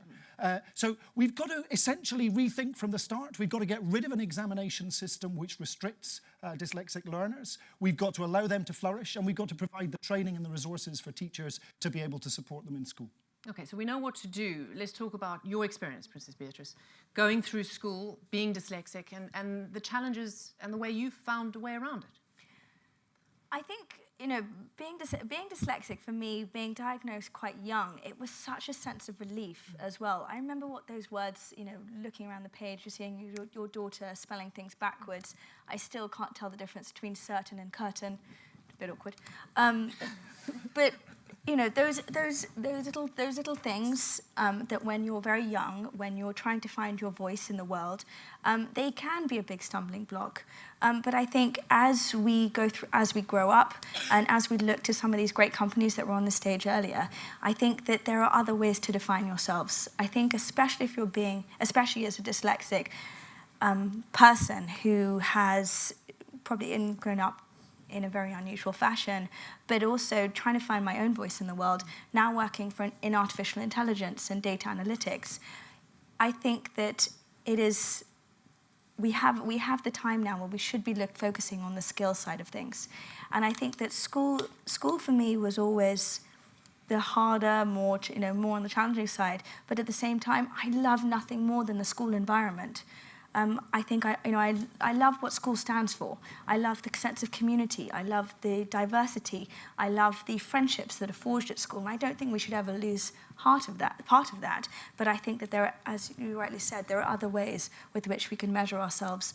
You know, school gives us so much, and I really don't want to take away from that. But I think also there are so many ways that we could think through this. I think one of the reasons why we're even having this conversation and we've got such an esteemed group of people now is because we do have to look at things differently if we're going to combat some of the challenges that every young person is facing for the 21st century. So, you know, the time is now, and I just feel very lucky that if I had an opportunity to meet my 16-year-old self struggling with A-levels, to say, you know, don't worry, just hang on in there. Yeah, you'll be okay. Yeah, it'll be okay. Kate, you're the force of nature behind this conference, behind Made by Dyslexia. And you've often said to me, we know what to do.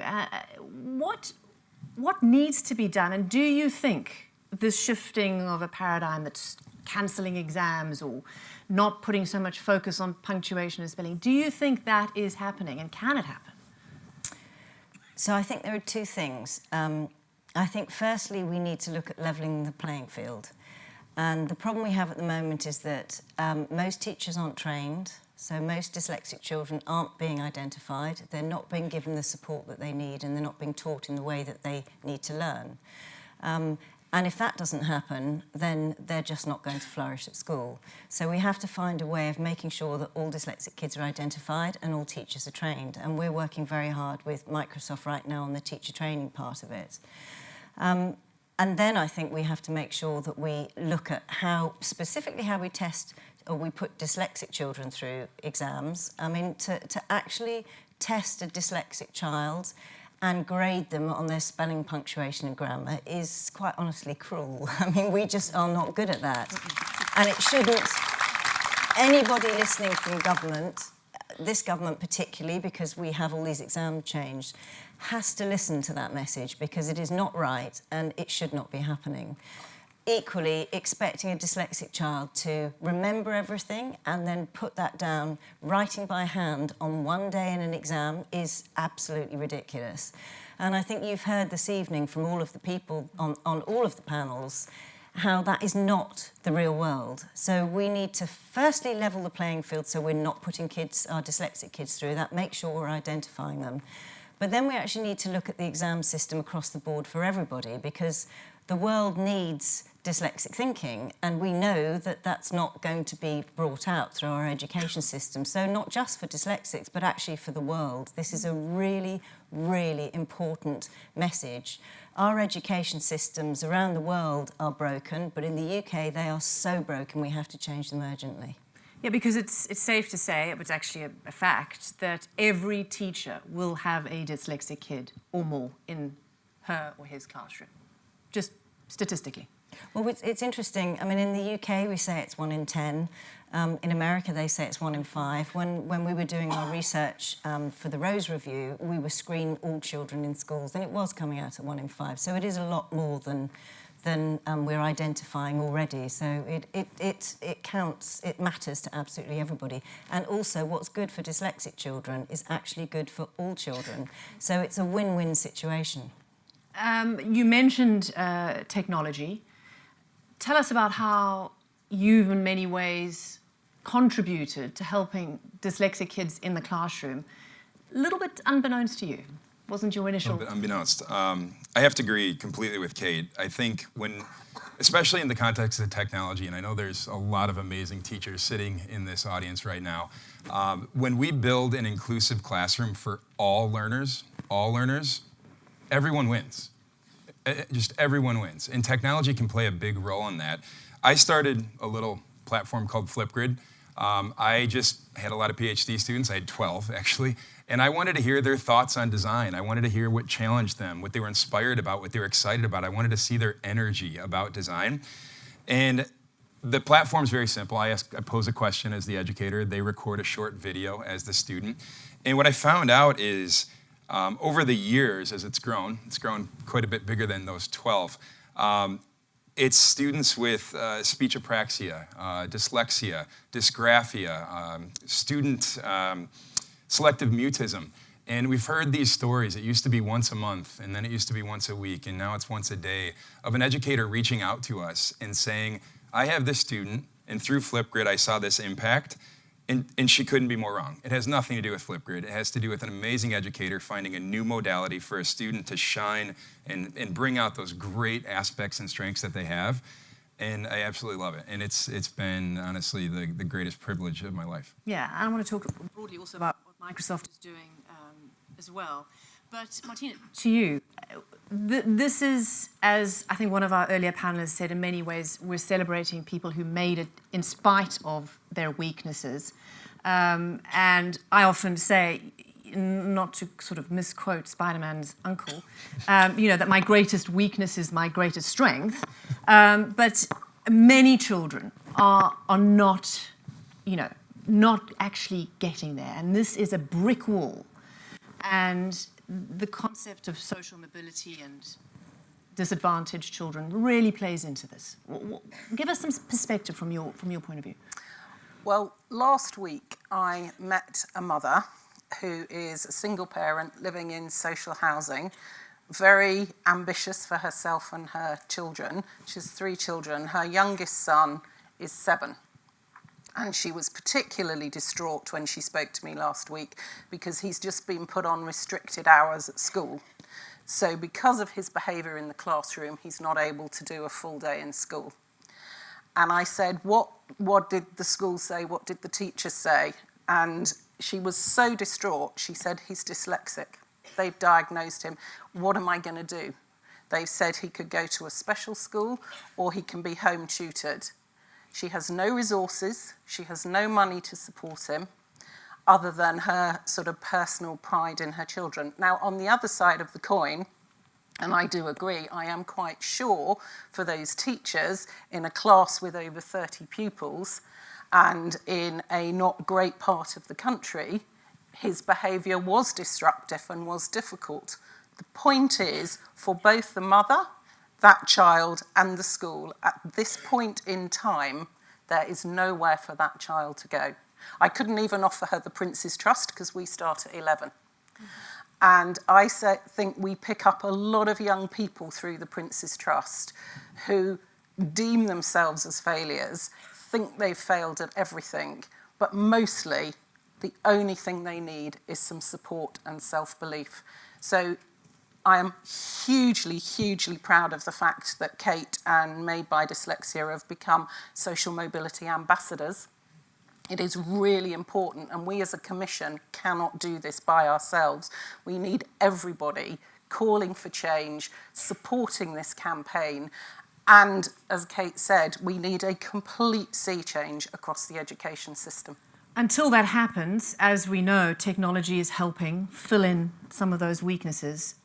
Just break down, even for a kid who doesn't have much, that has a warrior mom, what can they do by interfacing with Microsoft that can at least perhaps ease their situation right now? Where can you point them?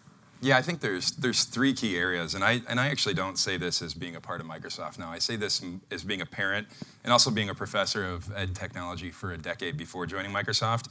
The Immersive Reader, as Chris talked about, it's a very simple platform. You can open up any text in Office, in Edge, in Minecraft, in Flipgrid. And what it'll do is it'll highlight the lines, it'll break apart the syllables, it will identify the words of speech, it'll bring in a picture dictionary, it'll narrate the text for you. You can translate that into 40 languages. And I know a lot of people use the words one of, but it is the most important ed technology platform ever, just ever, because it levels the playing field. It empowers every single learner to be able to access that. And what we found out is even the families. When the homework might come home, or even the questions that the students were asked to work on might come home, families that might be dyslexic, they might speak English as a second language, they just might be not very adept in reading, they also can leverage it to have that conversation with their child. And I think that's one of the easy ways. We've also partnered with Made by Dyslexia to make an amazing course for the Microsoft educator community that is free for any educator, any family member, any headmaster of one of the coolest schools I've ever heard of. It's free for anybody. Yeah. But it's all it's doing is working with Made by Dyslexia to really just highlight the strengths that are there and the opportunities to work with it. And I think that level of awareness is step one. When you talk about awareness, Princess Beatrice, how is this an exercise in rebranding? Someone like you comes out, and how important is that? Or do we need to move past that? I think there are two ways of looking at this. Firstly, on one side, yes, it's about rebranding. I think that and you need to focus on that for the child, for the parent, but also for the teacher as well. So I think it's about generating that understanding of, you know, that video that you've produced is sort of what it is to be an innovator. And I think you know, what it is for parents when they have to go through that assessment process. There is actually nothing wrong with your child, not the way that you look, not the way that you sound, not the way that you read. I think that's a very, very, very important thing that we have to do. I think everyone in this room who's got a very personal story to tell, no matter whether you're dyslexic or not, I think that makes it incredibly inclusive. But I think the other side of this is also, you know, rebranding the classroom as well, and actually giving young people a chance to think about the classroom as a place to thrive, and that no matter what kind of skills that you're looking at, especially in the UK, we've got a lot of young people, you know, English as a second language, who could so benefit from the skills that are taught by teachers. But then something else that I really am very passionate about in terms of branding is what it is to be a teacher nowadays is something that is so vitally important to make sure that those young people have the right places to go to, the right places in the world.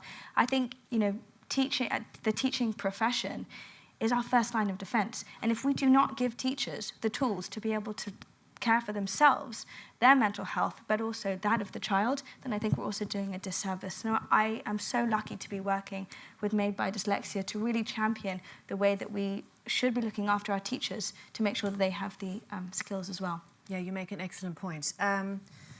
I know, and I've spoken about my daughter a lot, but she just had the perfect pathway. She was red flags, she was at a private school, red flags, diagnosed, got accepted into the Skank school in Atlanta, did 2 years. She's just gone into mainstream school.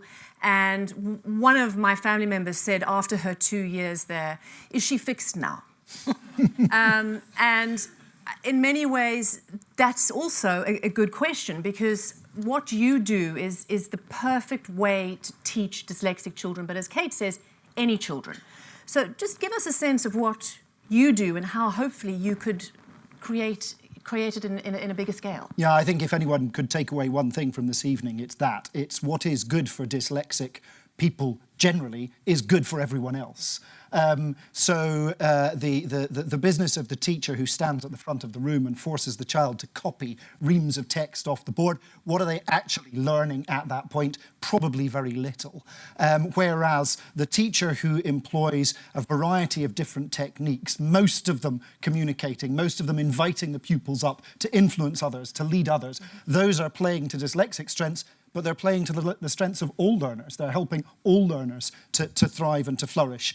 I do want to add a little bit to Martina's point earlier, which is that in the UK, and I'm sure the same is true elsewhere as well, last year we branded 1/3 of children aged 16 as failures because they failed to achieve an adequate pass in their English examination. And a significant proportion of those will have been dyslexic learners. And it's because we are constantly emphasizing what people can't do rather than thinking about what they can do. And surely that's what we're looking for from CVs in the workplace, is that diversity, that emphasis of my strengths. And therefore, that's what schools need to do as well, which is to give children an opportunity, as Millfield has always done since the 30s. The organisation needs to adapt around the individual rather than forcing the child to fit to the needs of the organisation. Absolutely, and you guys do some really amazing work. Kate, to you, and I think dyslexia is hereditary.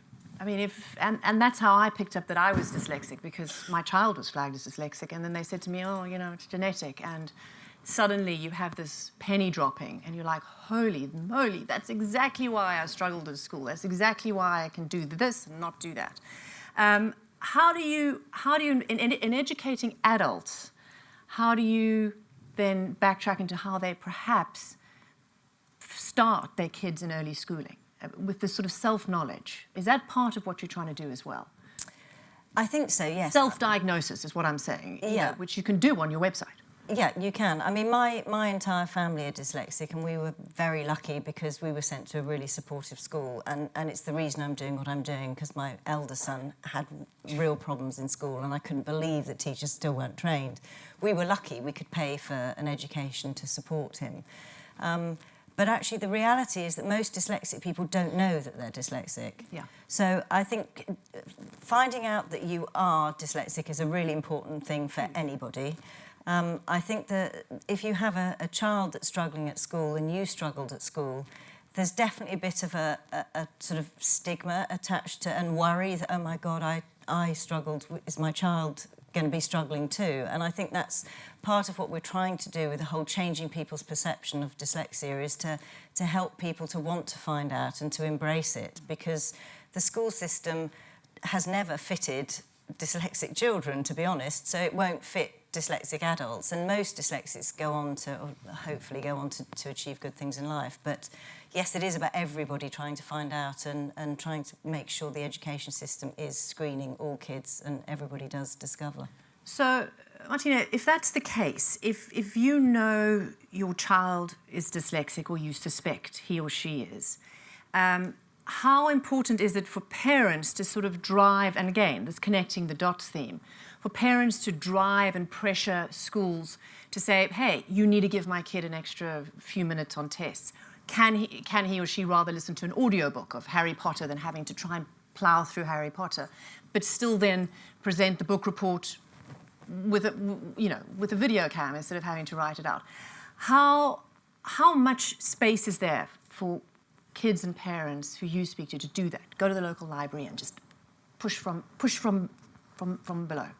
I think it completely depends on the area you live in and the type of school you attend. So with my sons who are dyslexic, and I was diagnosed age 60, so there we go. It was easy. The teachers were very sympathetic. They had extra time in their exams. We were sorting it out. Firstly, we do not have young people in this country who all have adequate parents. So what do you do with them?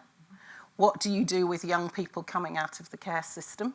It's got to be more than just hoping you've got a warrior parent or a teacher who really cares enough to push you. We've got to look at changing the system. And one of the things everybody in this room can do is start asking your local councillors, your local MPs, what actually are they looking at doing around things like dyslexia, around things like social mobility? We can make a change, but at the moment, we're struggling to really get these things to capture the imagination of the country in the way, say, climate change has done. So we can do that. You can ask people and our elected politicians, what are you prepared to do about it?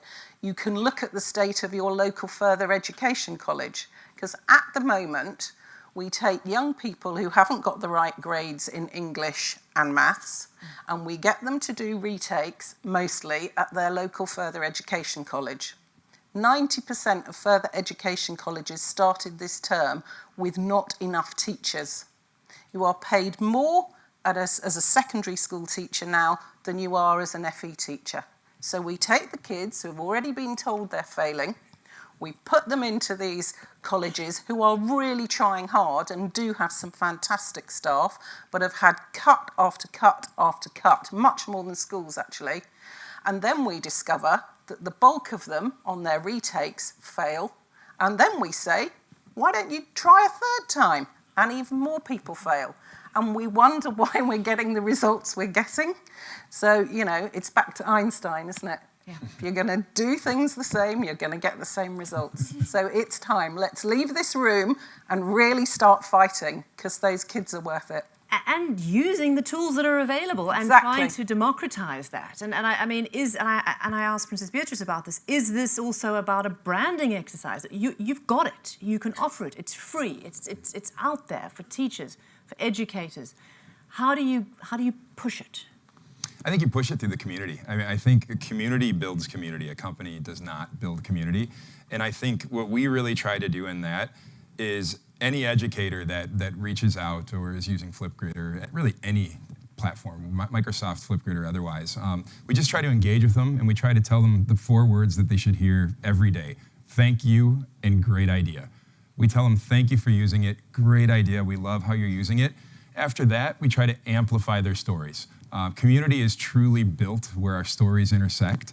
And when we amplify their stories and the impacts, they love it. And ultimately, then they feel empowered to continue building that community. And that creates this great flywheel effect that there's nothing better in the world than championing teachers, especially ones that are creating impacts for kids of just all ages. Yeah, and saying great job is, you know, is a no-brainer. Mm. Princess Beatrice, you work across a number of charities. Education is a passion for you. Is there something that you can see is an easy fix? Great question. Okay. No, I don't think there is necessarily an easy fix. I think it takes great collaboration. I think it takes think locally to act globally. I look at some of the examples exactly as you're describing.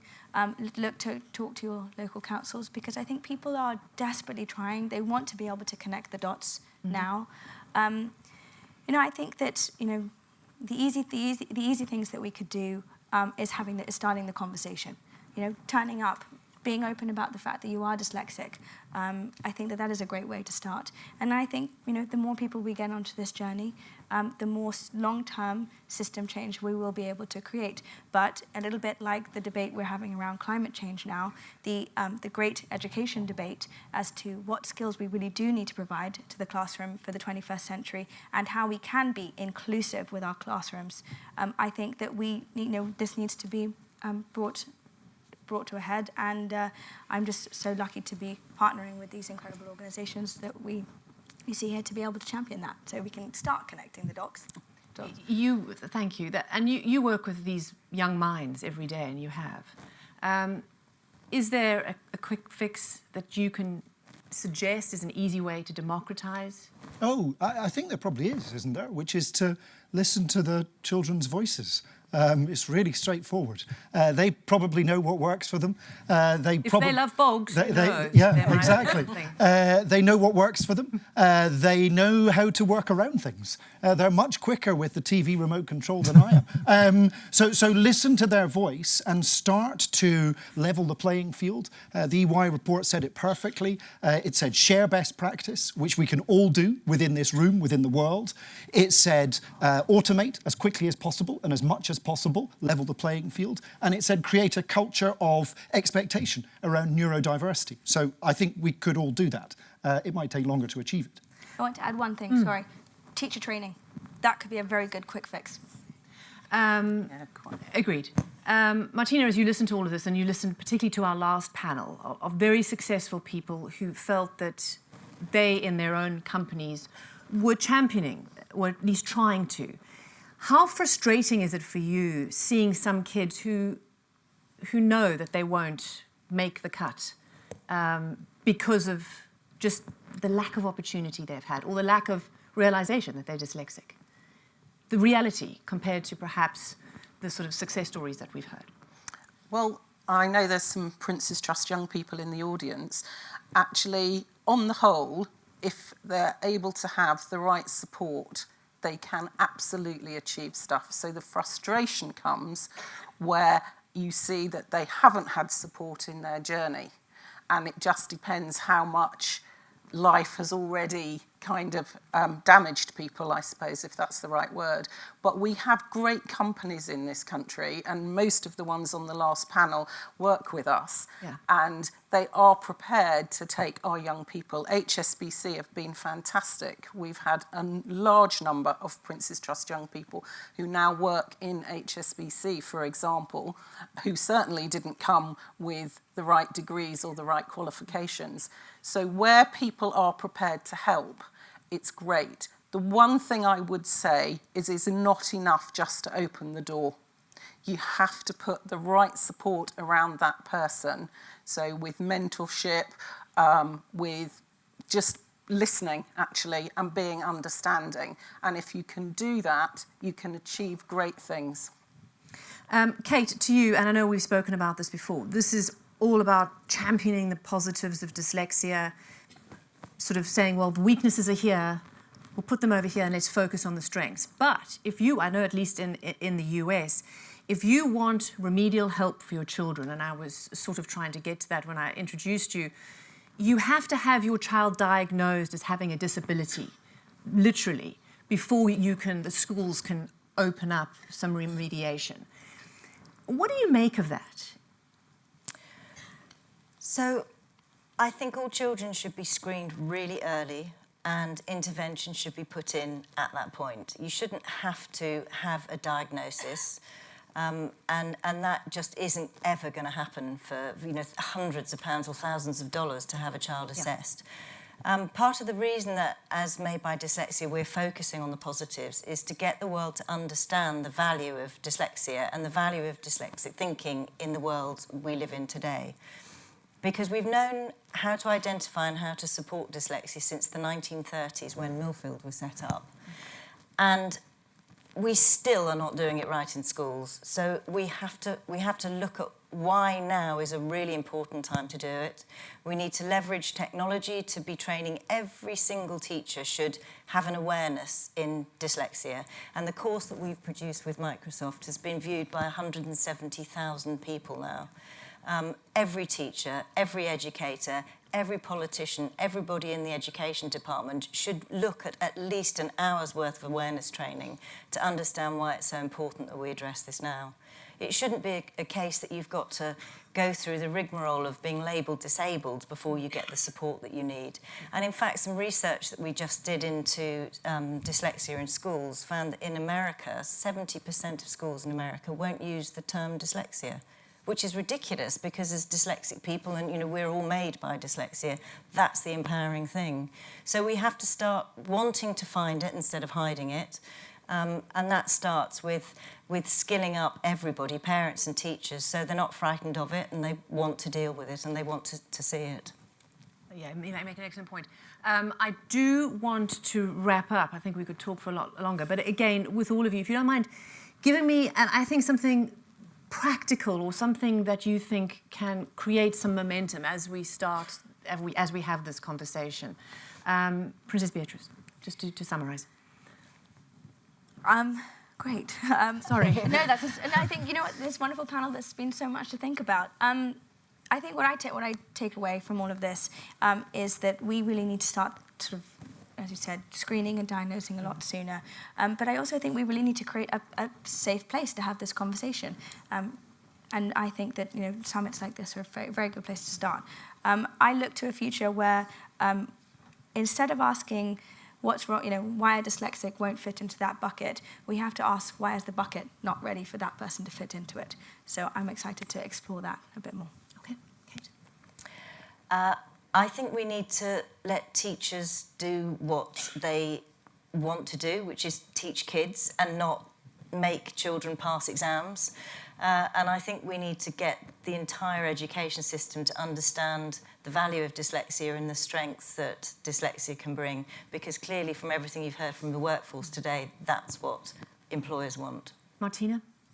I think all of us need to do our bit and stop thinking the problem's with somebody else and really challenge people, especially at election times, to do things differently.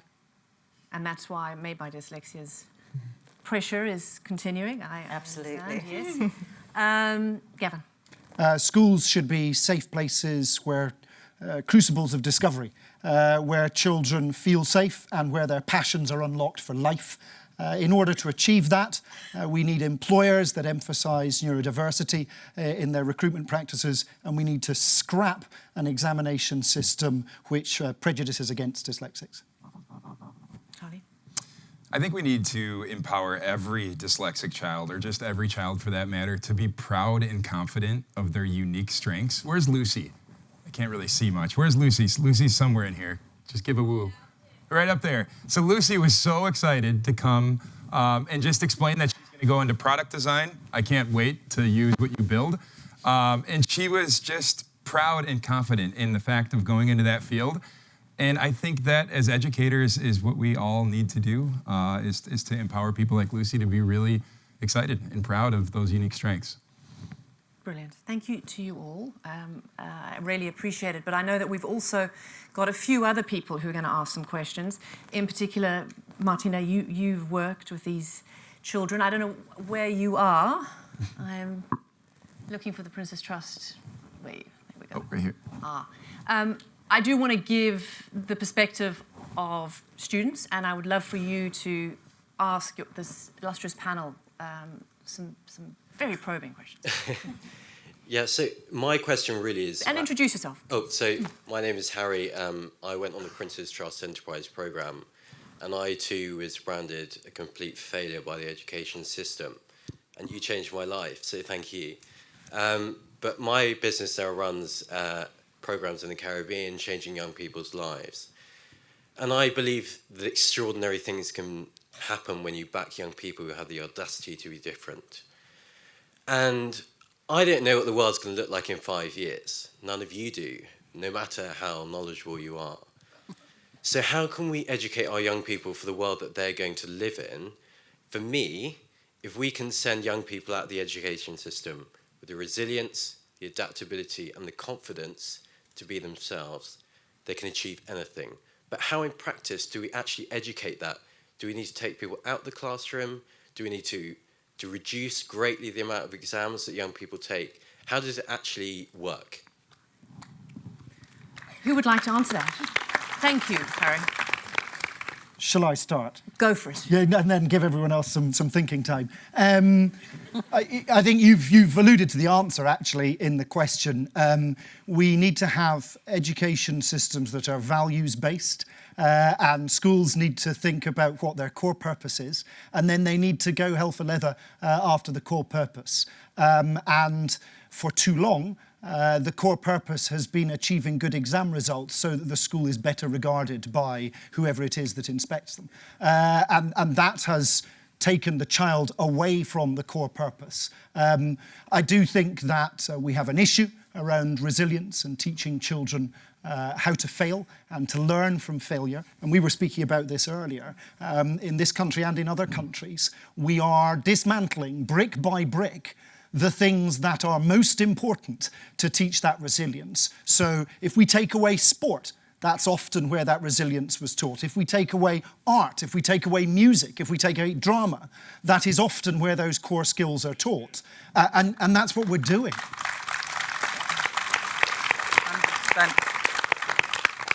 You're getting a lot of nods. There we go. Anybody want to chip in? No, I just completely agree, totally. I think it's about, again, it's to the point of finding your strengths. I mean, if you find what you're good at and you love to do, then you're going to succeed. That should happen in school. I like the idea of it also a collaborative classroom as well. Like that, as you said earlier, it's listening to the students. It's their way as well as the kind of teacher leading the class as well. I think that's the sense of collaboration. But I've also seen some really successful models of collaborations with different subjects as well. So how drama and history are taught together, and so kind of taking things and making them in a new way. Joining the dots as well. There we go. Thank you, Harry. I think Sarah is there and wants to also ask a question. Hello, my name is Najla. I'm a young ambassador for the Trust, and I work in the railway with the help of the Trust. I found it quite really hard when I finished my university education, tried to get into finding work, to get into the real kind of job market. That's when I got in touch with the trust to get a little bit of extra help in that. I found it really daunting kind of recruitment process, long recruitment process, sent kind of exams to do online, and every exam I'll be timed out before I finish even the exam, finish the questions. And if we try to change kind of one thing in recruitment processes, to be able to help more dyslexic people to get into employment, what will it be? To give equal opportunity, not necessarily to only dyslexic, but also to diverse neuro applicants. Thank you. Thank you for that question. Great to have your perspective. Again, I'm going to throw it to the panel, and who would like to answer? Well, you are right. There is an issue with HR departments. And some years ago, a chap called Mark Bolland, who was CEO at Marks and Spencer's, and myself started something called Movement to Work, which was about getting kids who were long-term unemployed into some of our major businesses. It started through the recession. And the biggest challenge we had, without doubt, was through the HR departments. So while we're changing the world, along with looking at teacher training, I would really look at how the HR departments do stuff. And often, even when the CEO is saying, I really want this to happen, especially you try being a young person with some kind of offending background, computer says no very quickly. And I think it's all part of what I meant by each one of us looking at what we personally can do differently within all our fields. Thank you. Brilliant question. Were we going to have another question? I'm not sure, from Lucy, or are we going to move on? I think that's... I don't think you have a microphone, Lucy. No. Okay, so I wasn't sure on that one. I'm really, really grateful to this panel, because it's also a dose of hard reality, and that's important because there's still a lot to do, as you've all lined up. But thank you very much. I'm going to ask Kate to stay behind, because she's going to explain connecting the dots, and she's going to connect the connecting of the dots. Princess Beatrice, good luck. I know you're doing some great work. Thank you very much. Martina as well, amazing, thank you. And to you, Gavin, and to Charlie, all of you in your own way making such a huge difference, providing tools which everybody out there can utilise. So thank you. Thank you. Thank you.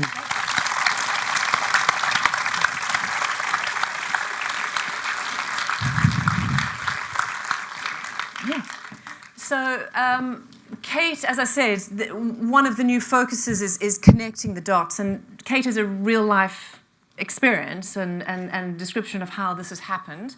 And I wouldn't mind you just sort of explaining how connecting the dots works and how everybody here can sort of do 6 degrees of separation and make some real change. Great. So hopefully this evening you'll have realised that dyslexic thinking is a brilliant way of thinking, and it has a huge value to the world. We're hearing that from lots of employers. We're hearing that from the EY report. We're also hearing that we know exactly what dyslexic children need. It's early identification, focusing on their strengths, and having the support through school. We've also heard that we've known since the 1930s how that should be happening. Technology is here. Technology can enable dyslexic children. You've heard from the EY report this evening that the things that we find challenging are now being taken over by technology, so we actually don't really need to worry so much about those. And the things that dyslexics are good at are the skills that we need for the future. So how do we connect all of this up? If we know what's happening, we know it's not happening in our schools, and we know we need these minds, how's that going to work? Well, as Martina tapped into today, it very much is about giving everybody the opportunity to campaign for change. So Connecting the Dots is the new campaign that we're launching in the new year, and it's asking everybody, every parent, every educator, to get involved and to push for the change that we need. So we'll have a really structured campaign for you. We'll give you tools for you to advocate with, to take into your letters to write to your, or emails to write to your politicians, take into your schools, and we're also going to be providing more teacher training resources for you to help to get everybody to do. It's about bringing together all the brilliant charities out there that are doing fantastic work, all of the parents that are campaigning for their kids, all of the brilliant organisations who are trying to push dyslexia forward. We recently had a situation where connecting the dots worked perfectly, where we were invited over to Gibraltar by the Gibraltar Dyslexia Association to give a talk, and they brought together lots of influential people from business and from education in Gibraltar. Ben from EY came over with me. We both gave a talk, and after the talk we were invited in to see the Prime Minister or the Chief Minister of Gibraltar, who saw what we were saying. His staff were in the audience. We sat with him and explained why dyslexia is so important. And we'll just play you a message now of what's happened since we did that talk. I'm delighted that Gibraltar has been the first nation to sign up to the Made by Dyslexia pledge. I'm very happy that we're going to do more with the Gibraltar Dyslexia Support Group to ensure that we support those with dyslexia in our schools and generally in our nation and in our economy. In the new world of work, machines are taking over a lot of the manual activities that we used to do. We need people who think differently, and dyslexics sometimes bring those skills to the equation. We're going to work with Made by Dyslexia and the Gibraltar Dyslexia Support Group to ensure that we take those skills where we have them and we put them to work in the Gibraltar economy and in our job market. If Gibraltar could sign up to the Made by Dyslexia pledge, I throw down the gauntlet to every other nation in the world to follow suit and to also sign up to the pledge.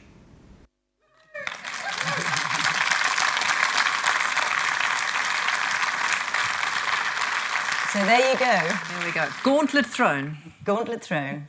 Just before we finish, I just would like to say a huge thank you to Innovision.